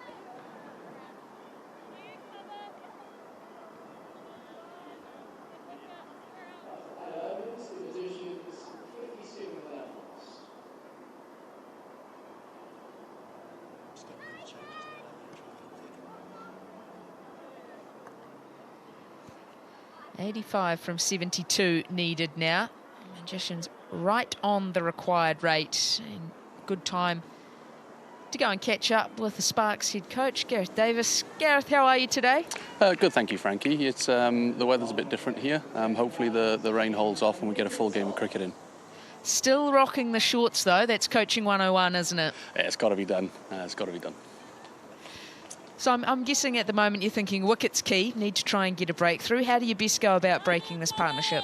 Oh, look, you know, in the game of T20, you know, you can have how quickly the momentum can change, and if you try and dot them up with good plans, and we've got Anika coming on here on debut, you know, we back her all the way to bowl full and straight, not too full though, and make it that step hit, and I think that's where we've just missed our length a little bit. We've also tried to challenge the stumps, but just mis-executed that little bit on the full side, and with the field sets not being for that delivery, you know, we've been punished. So just a few dot balls here, you know, and they will give us an opportunity, hopefully, and we've got to try and take it.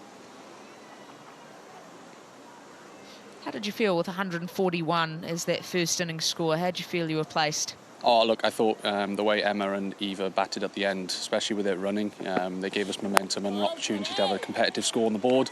You know, we always try and base ourselves around that 150 mark to get the bonus point. We didn't quite get that today, you know, and I think that came probably in our power play.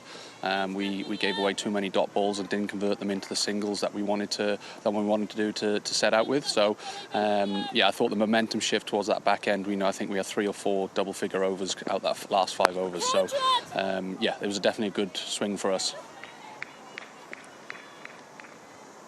Well, we talked about Arthur's Chris Harris here, and then Todd making her debut today. She looks a player that's obviously multi-talented with bat and ball in hand. Do you see her in her future being higher up the order with the bat in hand? Yeah, good afternoon, Chris. Yeah, look, actually Anika's, she was called up last minute here today with Anna Browning being a little bit ill overnight. So, yeah, she's got great potential and great talent. And we've seen that all pre-season, and making the move down from Auckland, the big move to university and cricket life. So adapting to that and giving her the full support that we can do in a holistic way. And we see a big future down in Otago for Anika. Must be exciting as a coach. You come into a group that are pretty well established, but there's still been the emergence of some new faces this year. Oh, 100%, you know, and when I first came into the role, everyone spoke about the culture that we had down here in Otago, and it's clear to see, you know, they spend so much time with each other. We're very fortunate. We're one of the few MAs who get to train with each other 2, 3 times a week, and we keep learning off each other, and I think that's been a big part of the individuals' developments this year, is that they haven't been afraid to be wrong, or, you know, to do wrong things and to learn from that. So, and that's where we've had the experienced players step up and help them. But also our experienced players have been vulnerable as well in that space, so that's really cool to see. At 9 overs done, 61 without loss. It looks like you've got a really good filling unit out there, Gareth. Obviously, that's something you spend quite a lot of time on. Oh, the last couple of games we've fumbled a bit, and it's cost us. And you know, we've reflected on that. And you know, we talk about body language as the want, you know, the want to be out there, and that's something that we can control. And you know, over the last couple of days, we had a bit of reflections, a couple of sit downs, and the team have really got around each other and say, right, this is, you know, the crunch time of the tournament, and let's just go out there and show a presence and a want for that ball, and an exciting opportunity to take you know, a momentum shift in the game rather than just sitting back and worrying about that ball coming. I love what you said about body language there, because no one means to make a mistake. It's how you respond after that mistake, and with good body language, you can make sure you don't make another one. Oh, 100%, Chris. You know, and out here now, you might not be able to see it, but it's really windy. So we spoke about actually we might not have to be that vocal, but what we do off the ball and working hard off the ball at the other side of the ground is going to be huge for us. Yeah, and you mentioned getting to the crunch stage of the competition now. Is that something that is spoken about by you? Is it something spoken about by senior players in the team? Because it is getting to that stage. It's getting close to win or go home now. Yeah, look, I think it's always there. You know, everyone looks at the table, everyone looks at what's going on around other games and what potentially could happen. What, you know, if this game went this way, this game went that way. But also, we just spoke about what we can control. Control about, you know, when we go out there in the bat, when we go out in the field and with the ball as well. So control what we can control, and everything else is, you know, it's down to other people.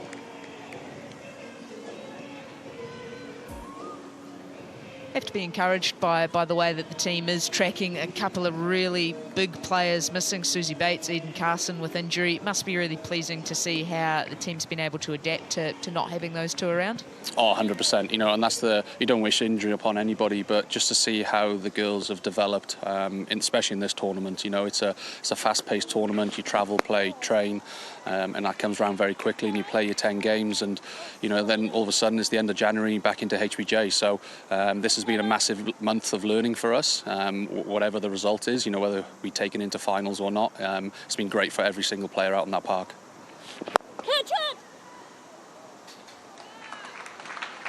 And has it felt a little bit like that for yourself too, Gareth, coming in, a new coach in the mix, that there's a lot of learning to be done around the group for you too? Yeah, for sure. You know, when we first started with the HBJ, you know, it's 2 weekends in between each games, you know, and that puts a lot of slow time into it, and then, you know, on the move here with the Super Smash and creating those relationships. You know, I'm still trying to do that. You know, 6 months into the role, and creating rapport and relationships with the girls is massive. You know, and then that hopefully gives them the trust and the belief when they go out and do their skills that they can do it.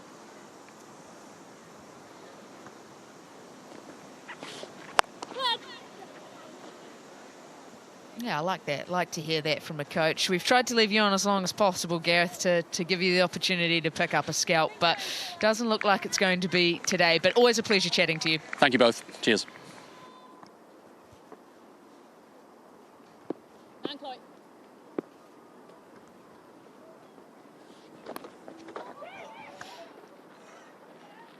On a little bit of luck. Chance at the bowler's end. Direct hit. Good piece of work from Polly Ingles, but it looks like Stalenberg comfortably home.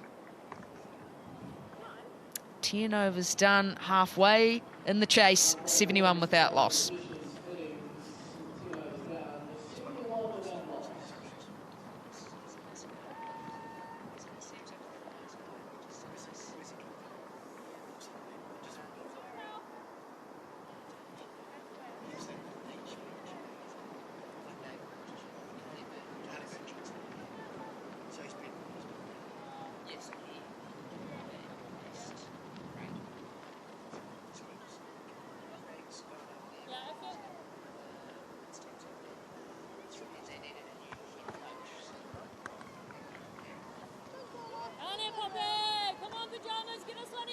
Couple of big overs in there for the Magicians. Third over of the game going for 16.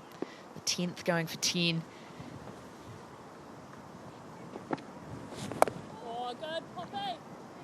And it just looks at the moment as though the Magicians in control here at home. That was the big difference in that Manhattan, wasn't it? That big over of 16 for the Magicians. You could saw that the Sparks were pretty consistent, lots of 7s and 8s, but that big over has just been the difference. And still, I'm sure this is close to the Magicians' best opening stand of the competition this year.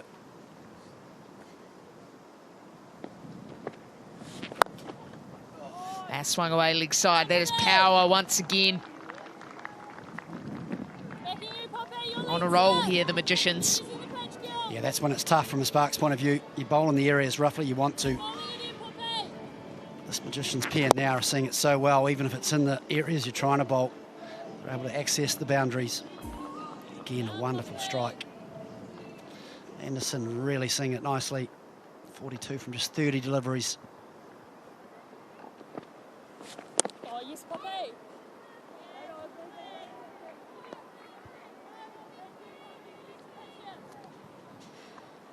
It is a ground where you can get away with being a little bit like that, a little bit dots and fours. You know that there's always the opportunity to try and catch up, get a couple away, and I think possibly the less said about what's going on the bank, the better there. I was just glad to still see some movement.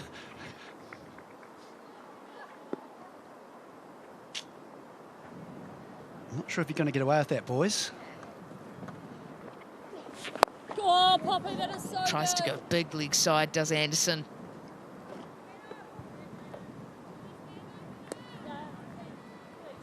You can see the one opening for the Sparks here, where this Magicians pair feel as though they're trying to get the game wrapped up early. They'll have a plan to win with a couple of overs, 3 or 4 overs to spare, and that perhaps might create an opportunity for the Sparks.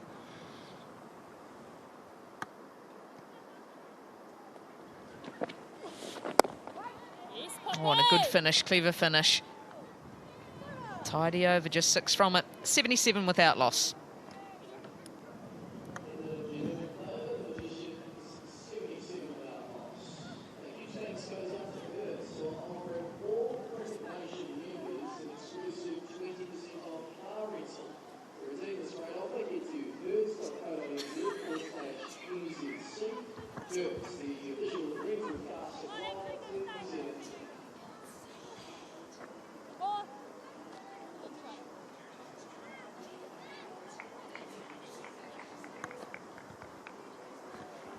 Start him early at the cricket. Enjoying a time out on the bank. Very cute. She's supporting someone, not sure who yet. I think it's just good cricket. Stripes that offside. Well, she'll be supporting that. That's the shot of the match. Standing tall, heading on the up, Anderson. Just talked about how well she's seeing it. That's a wonderful shot off the back foot through extra cover. Just wonderful striking. Pick the bones out of that one. A length and a little bit of width outside the off stump. It's enough for Anderson to get the hands through. Now we're changing the field. Short mid-wicket goes into short third. 3 out leg side. Oh, Bolt. Why does he run there? Does well. Olivia Gain gets in quick. That's why it can be so difficult here at Hagley. It's a wonderful batting surface. You've got 2 batters in. As a bowler, your corridor of uncertainty is very, very small.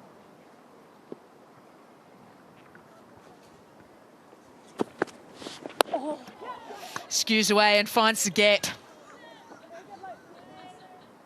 Big leading edge. That's what happens when you're the player in form, when you're ahead of the match. That always finds space. Tell you what, if you're 2 down early, that's the one that just goes straight to hand. You're walking off saying, how has that happened? Make your own luck out there. Down. And again, taking on the fielder. Stalenberg, she'll run all day. She will take you on all day. Yeah, it's a good point about those leading edges normally going to hand if you're out of form, but I think it's also just sort of how positive you are. You're in, and your hands are maybe just a bit firmer, and you're hitting it a bit harder, which is making it carry perhaps past the field. But yeah, a bit of luck for Anderson. All 4 fielders back on the leg side now. Down. Right hand. Misses wide, goes to pace off delivery. Even with a good piece of it. And the fielder inside the circle, that'll run away for 4. That'll be yet another half century for Kate Anderson. Her 9th Super Smash half century, first this season. And the run scoring continues here at Hagley Oval. 6 of those 9 now scored at Hagley Oval. Excellent strike rate too, 140. She's hit the ball all round the ground off front and back foot. An excellent innings, just 37 deliveries, just what the Magicians required.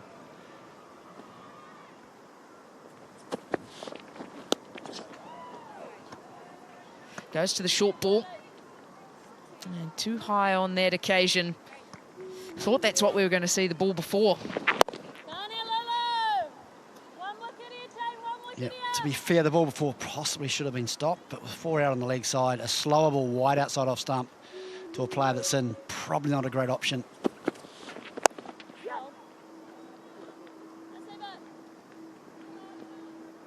Big over for the Magicians. 12 runs from it. It's 89 without loss.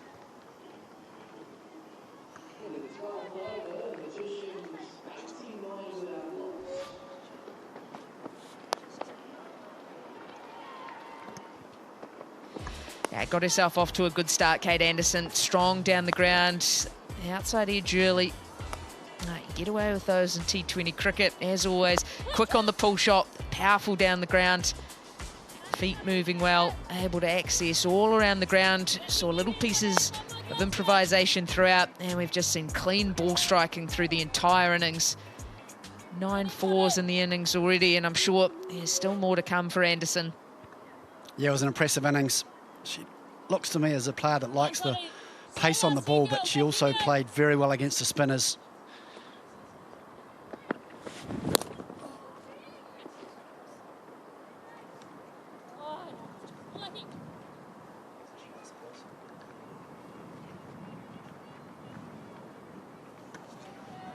A late decision, league bye given.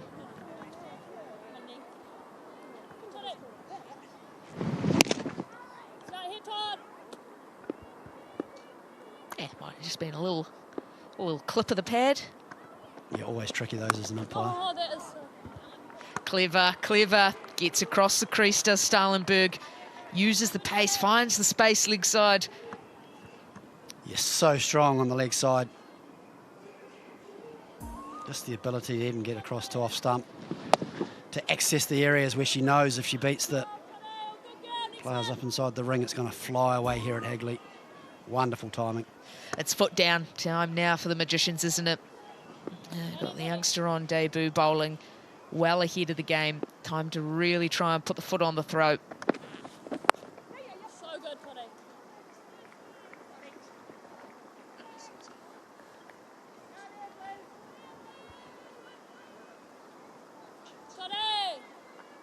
Really good girl. Find my Just girls haven't here. been able to find an in. At the Sparks, there's been patches of good bowling, just hasn't been that sustained pressure.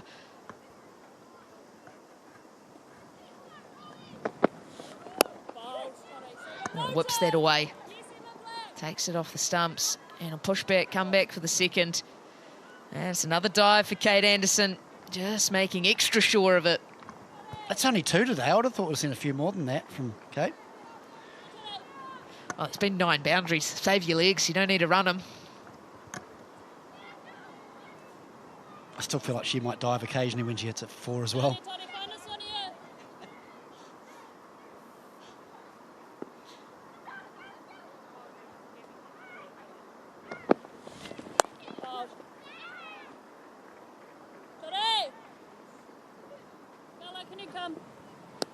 Tell you what, it's tough for Todd in her debut to try and stem the flow of runs when you've got 2 players, Anderson and Stalenberg, were both set, seeing it so well. She's doing a good job. And this is where they really do miss Anna Browning out today with illness. She's been so reliable through those middle overs with her off spinners. Chipped away with wickets, been hard to get away. Fielder comes up offside, and that's exactly where the ball goes. That will trickle away over the boundary for 4. 100 comes up for the Magicians. 13 overs gone, 102 for none.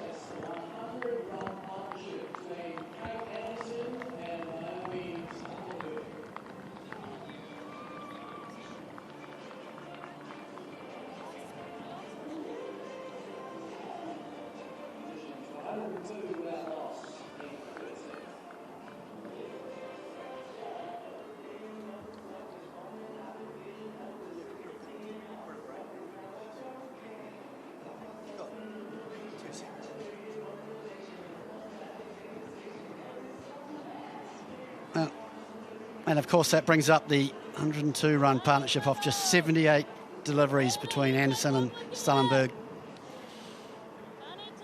Of just the 13 overs. Dennis to continue in her second over. First over costing 10. Anderson's decided to put the foot down now, looking to access that boundary on every opportunity. Missed out there for full toss. Gets her a single though out to Gray.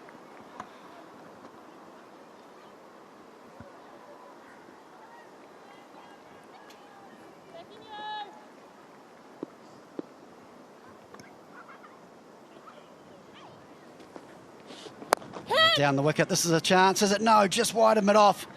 This will run away as well. So fast. 4 more. Stalenberg races to 46. Big wry smile. She knows that was a little bit lucky. Great use of her feet. Looking to hit up and over. A little offside. Been a quality partnership, this. 107 now, just the 80 balls. Oh, and this is what she's trying to do. This is a wonderful shot. It brings up her 50. And she does it in style as well, Stalenberg. 50 off just 39 deliveries. Wonderful batting.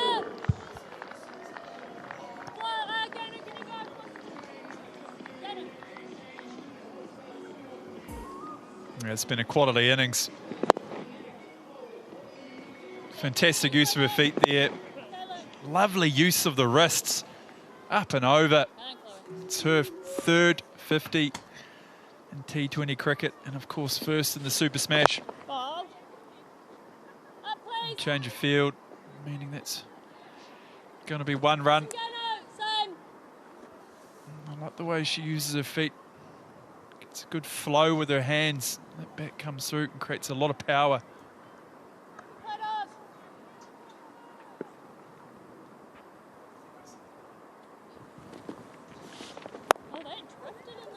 Pulled on the leg side from Anderson. Just so difficult to stop these two scoring now. 113 without loss. Doing it at a canter.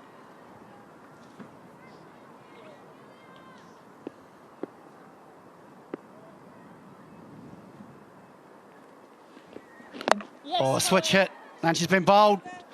Finally got their breakthrough. Stalenberg trying to open up the offside by going for a reverse hit and missed a full toss. And Dennis gets a big breakthrough. 1 for 21, and the Magicians 113 for 1. Yeah, switch hit. Look to get a little inside edge on that. All the fielders up on the offside. She thought she would take it on. But a very good knock comes to an end. Stalenberg goes for 51. Magicians 113 for 1.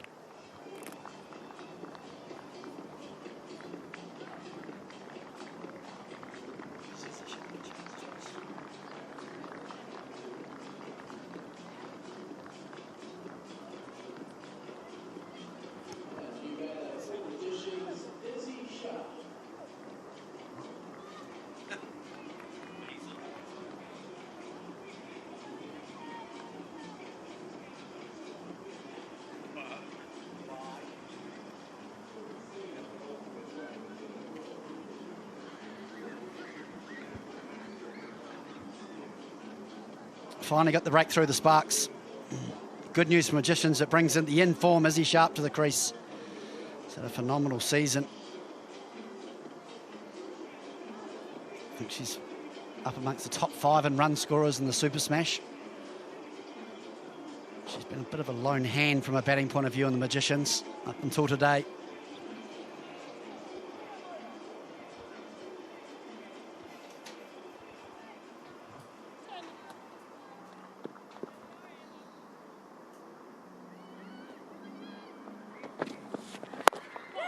Nicely worked through the offside, quick single. Oh, no dive from Anderson, which is unusual. Shy at the bowler's end. He's looking to the wicket. What you don't see there is everyone up was inside on the offside. So she chanced her arm. Unfortunately, was her undoing. First ball she's faced. Up to you. Some discussion on the field here. And the Black wants her mid-off up inside the circle, and deep cover point goes out for Izzy Sharp, facing her first delivery. Short and wide on the cut. It's been close to a wide. Gets away with one. It's a very bowler-friendly call, that, isn't it?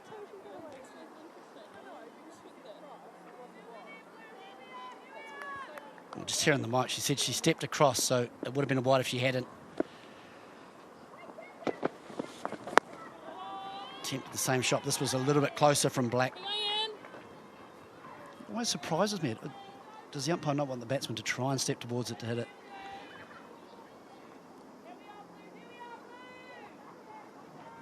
That was right in Izzy Sharp's hitting zone. Just couldn't quite catch up with it. She did a really good campaign, Izzy Sharp. Oh, good piece of bowling. Emma Black brought back into the attack here. Trying to take back-to-back wickets. They're certainly behind the game here, the Sparks, but look, you take a few wickets quickly, you never know. Yeah, that's certainly the line to the new batter. We want to be threatening the stumps.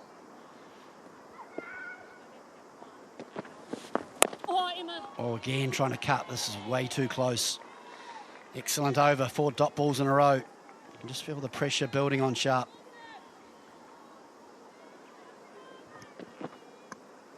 Emma Black, to be a little bit critical of it, she probably didn't bowl as well as she has done in this over in her opening spell.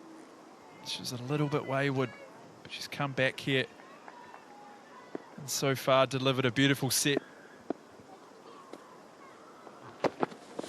Oh, nicely worked leg side by Sharp. We'll get her underway, looking for 2.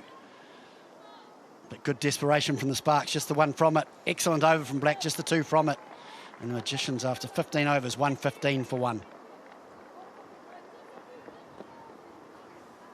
The Magicians 115 for 1, and now second overall mark is making Augustus Landry's line. They're actually coming out with an incredible blue flash bowler. We've got Masha here, we've got Alvin hanging out as well. And if you're looking for something else, we've got Prince's winners on Chris away, Mr. Prince, Mr. Prince, if you want to go by this time. And of course, Tony can do down in here as well, so if you're hungry, come get walking from the field. You can see the red line of the Magicians comfortably ahead the Sparks. And just the 1 red dot as well. Out of Stalenberg. Brought up a 50 and then got out next delivery. 27 the Magicians require. So still a few runs for the Sparks to play with. It's going to be challenging. Watkins, who's bowled well in for her last. Oh, this is a big appeal for LBW. Look quite straight. Love to see the replay. Might have been sliding down leg. There was certainly no bat involved. It's been given leg byes. Yeah, a little bit of spin, but probably not enough. Maybe just sliding down. Good decision in the end.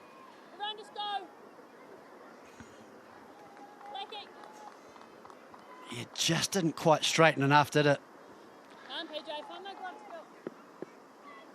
Good areas from Watkins.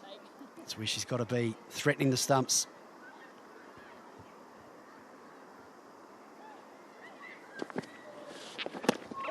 Oh, big shot from Anderson, can't catch up with it. Must have been close to the stumps.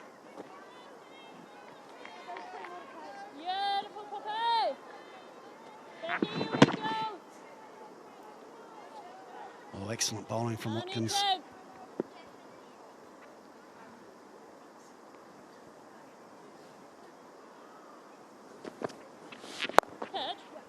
Strong shot down the ground, just be a single. Just get the feeling Anderson wants this game over and done quickly. Yeah, she certainly does. Looking to finish it off early. It's been a good little period for the Sparks.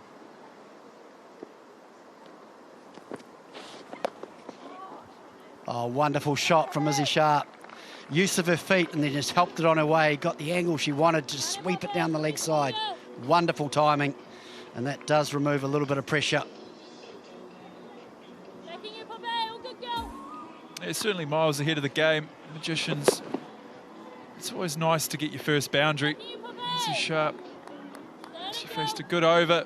And the last from Black here, getting on the sweep nice and early.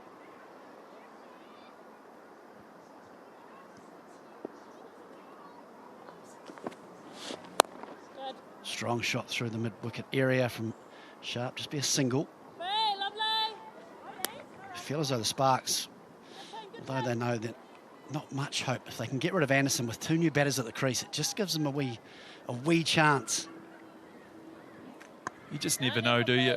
It's always so difficult to hit the winning runs. But yeah, the old cliche, you add 2 on it, and the scoreboard looks completely different. Well, strong through the offside and finds the gap magnificently, as she has all day, Anderson. She races to 64, and after 16 overs, Magicians 126 for 1.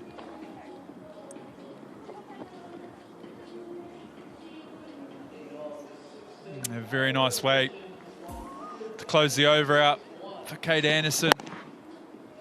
Just waited perfectly for it on the back foot. Waited so long that she was able to access in front of square. Piece the gap beautifully.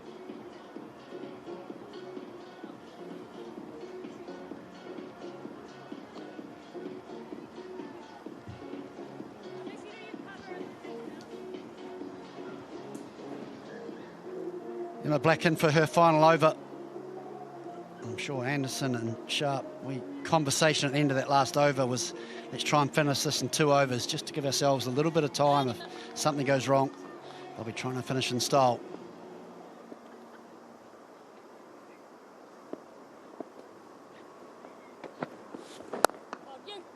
Oh, wonderful bit of fielding from Emma Black. Excellent fielder. She's got a terrific arm as well. It's a nice shot from Sharp. Just couldn't get it past Emma Black.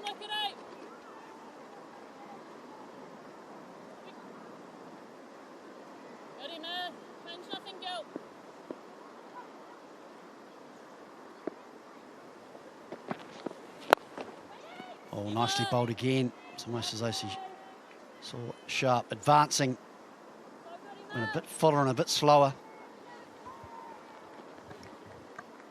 They certainly come back nicely as Emma Black bowled a number of dot ball deliveries. She's got quite a difficult field. All the offsides up inside the ring. Tries to thrash this through the offside, Sharp. Almost an element of frustration in her shot. Getting frustrated she can't get off strike. Yeah, it's amazing, isn't it? You're so far ahead of the game as a team, but you're 6 off 11 yourself. You feel like you need to get on with it. This time she does manage to find the gap and get a single.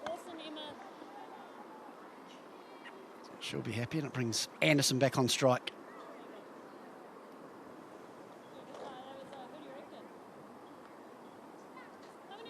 Who's been magnificent today, just the 47 deliveries for her 64. Been there from the start of the Magicians' innings. Backing you, Emma. Come on, team.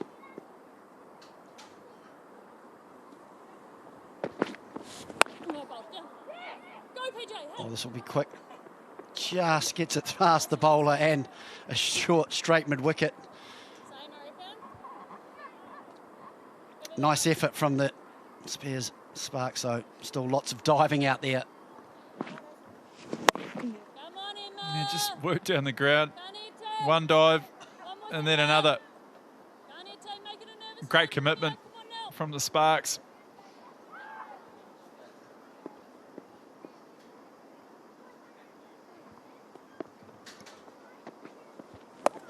Oh, again, wonderful power from Sharp.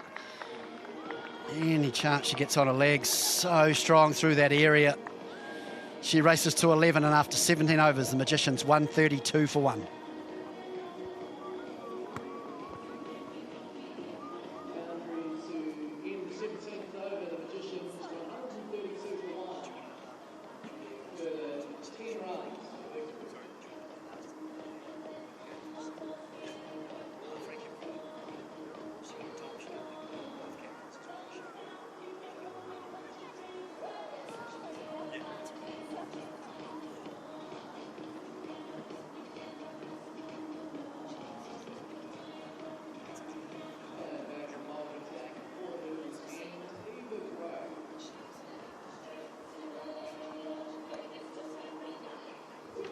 Just the 10 required for victory.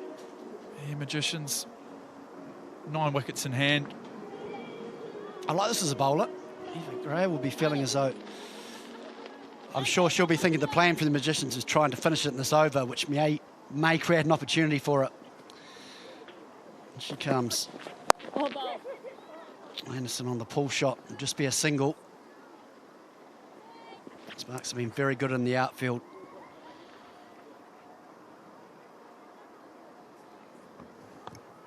Couple of cheap wickets, you think? Always thinking wickets. Well, just one anyway. Makes a bad day just slightly better, Ruds. Yeah, it's always much better going to sleep, although you lose, but you got a couple of wickets next to your name.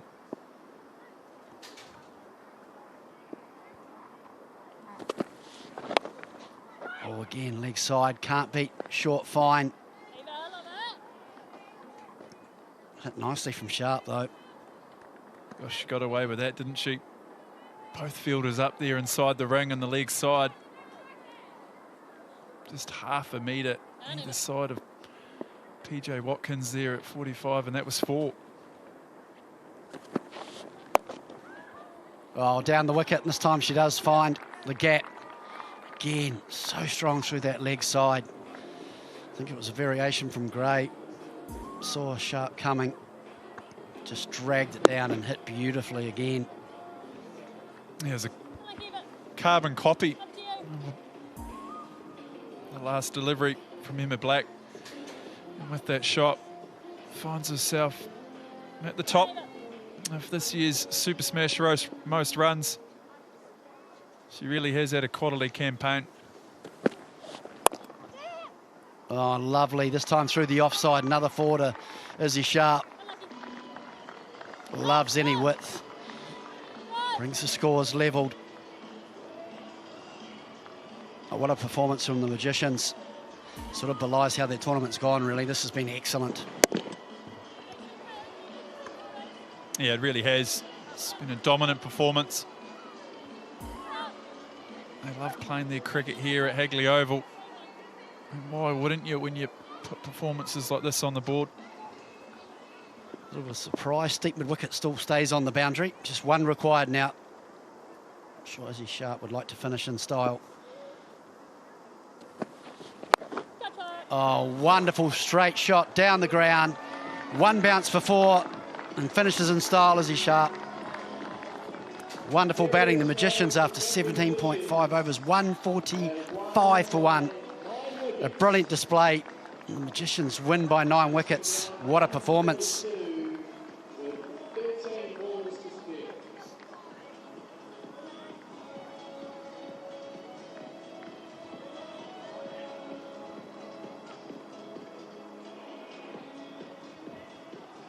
It really is a quality performance from the Magicians. The Sparks, they came here with high hopes. They needed a victory to keep their season alive. What is a really condensed points table in this year's Super Smash. But it really was a dominant performance by the Magicians.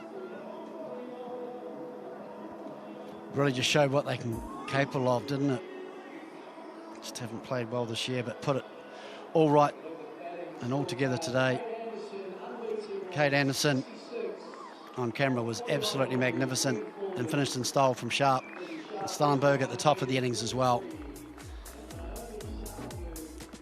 There's a look at the Magicians' batting card.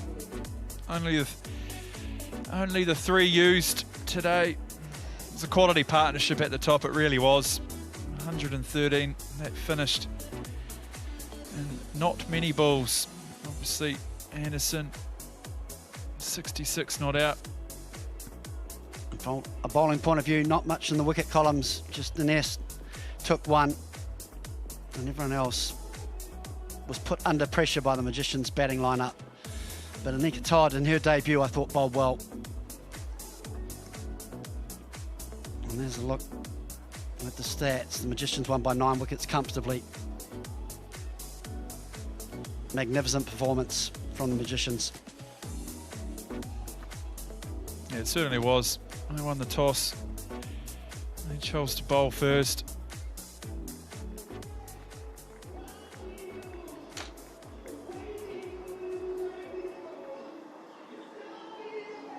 From the moment they won the toss, they did everything right. And here's a look at the most runs again. And this year's Super Smash for the woman. Izzy Sharp now at the top. Brooke Halliday there, being overtaken. And Mealy Kerr still on that top 5. And it's time to head down onto the ground and see who Frankie Mackay's got for today's player of the match. Well, Hamish Rutherford, we are back to Hagley Oval, so of course our player of the match today is Kate Anderson for her wonderful innings. 66 not out off the 49 deliveries. Kate, good to be back home? Yeah, good to be back home. Good to score some runs. Pretty rough season so far, so pretty happy to turn it around and hopefully carry on that run at Hagley this week. It just feel like perhaps at times throughout the season that performance has been close, but not quite there? Yeah, if I reflect, I probably felt like I hit heaps of fielders early on in the season, and then, a bit of pressure, especially in T20 cricket, it can go away pretty quickly. But yeah, I've been feeling pretty good in the trainings the last couple of weeks, so yeah, was just hopeful it would come, and I guess the last game, and now today it's good to put a performance that gets us over the line. Yeah, it's always nice to get on a run of run scoring, but I want to touch on that opening partnership. It looked like you two were having a lot of fun out in the middle. Yeah, she's one of my best mates, Naomi, so pretty cool to get her over, and I guess maybe she's helped my form turn a little bit, so had a heap of fun. Shout out to old Souths and Ipswich over in Australia, played over there together in the Max, so good to run it back again together. Yeah, I'm sure they'll all be watching on as well. And now for the Magicians, another couple of games at home. Even though it's not going to be finals cricket, does it just feel like you can get on a little run here and take some real positives from it? Yeah, it'd be pretty cool to upset some of the teams that are still either in finals or hoping to get in finals. Maybe knock another team out. And then obviously we've got some HBJ cricket after this, so hopefully get a bit of form heading into that as well. But hopefully put on a show at Hagley the next few days as well. Yeah, well, we loved watching it today. And the most important question for you, Kate, $50 voucher from KFC. What does that get spent on? Oh, probably they still do crushes, because if they've got crushes, I'm definitely there for that. Oh, just like Courtney Clark. That's the one. Score some runs, have some crushes. Congratulations, Kate. Well done. Thank you. Yeah, she does love it here. Her home ground averages over 40. What a time to put a performance on the board. Ended 66 not out. 4 boundaries. She just seemed like she found the gap with ease. And as always here at Hagley, the outfield does the rest for you. It's beautiful. It really was a quality knock.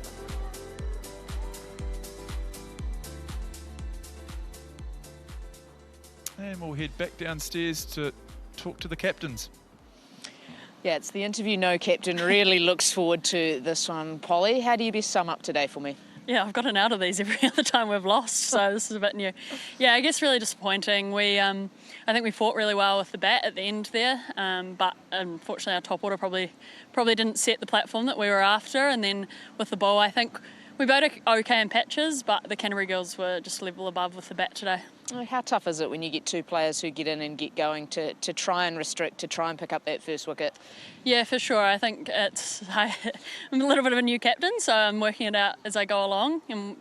And if we're being honest, we're also a little bit young with our bowling attack, and so we're working that out as we go along, but they batted really well, and I don't think there was an opportunity that we put down. So yeah, it's just disappointing, but sometimes that's the way with cricket.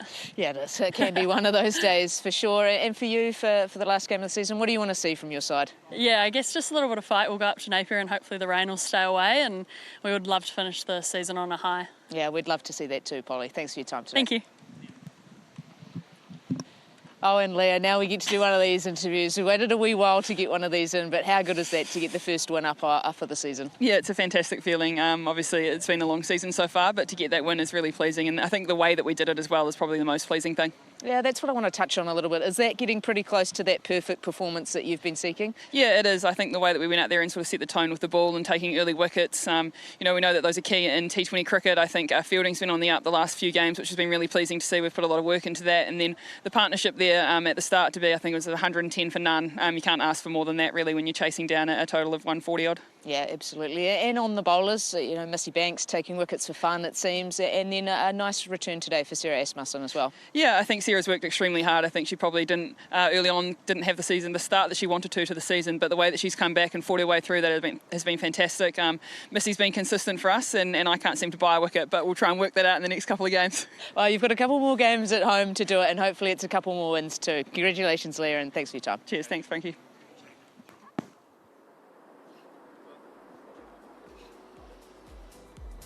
There's a look at the points table after today.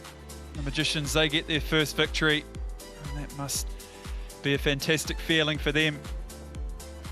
The Sparks, well, you feel their season might be over with that, although they might get a few results go their way. The Blaze, well, they're still at the top, and the Hinds, but it is a condensed table, so to see who makes the finals, be a big week ahead in this year's competition. Well, we do have another game scheduled here. It's this Volts taking on the Kings. Let's hope the rain stays away. We hope to see you back here very soon. We'll take a bit of a breather, and we'll see you back here. Hopefully the rain stays away.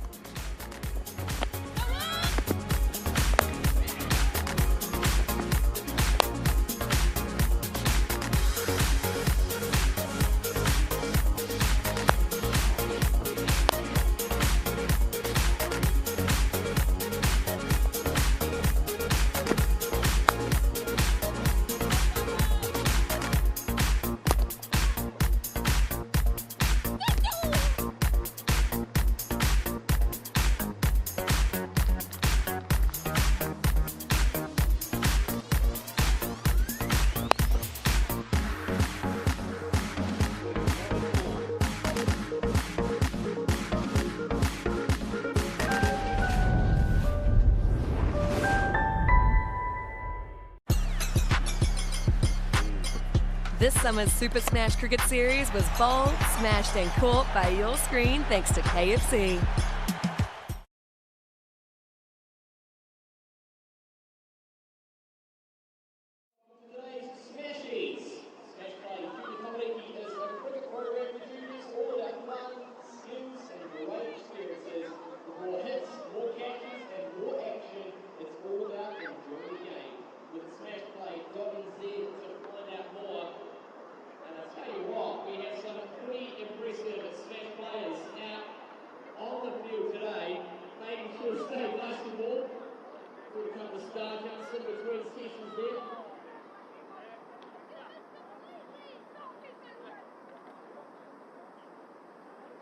And if you are wondering how you can get involved, all you have to do, just simply visit smashplay.nz. I tell you what, we've got some future King stars in our midst here. If they need any sub-viewers later tonight, they've got the Peter Bunch out on the field right now.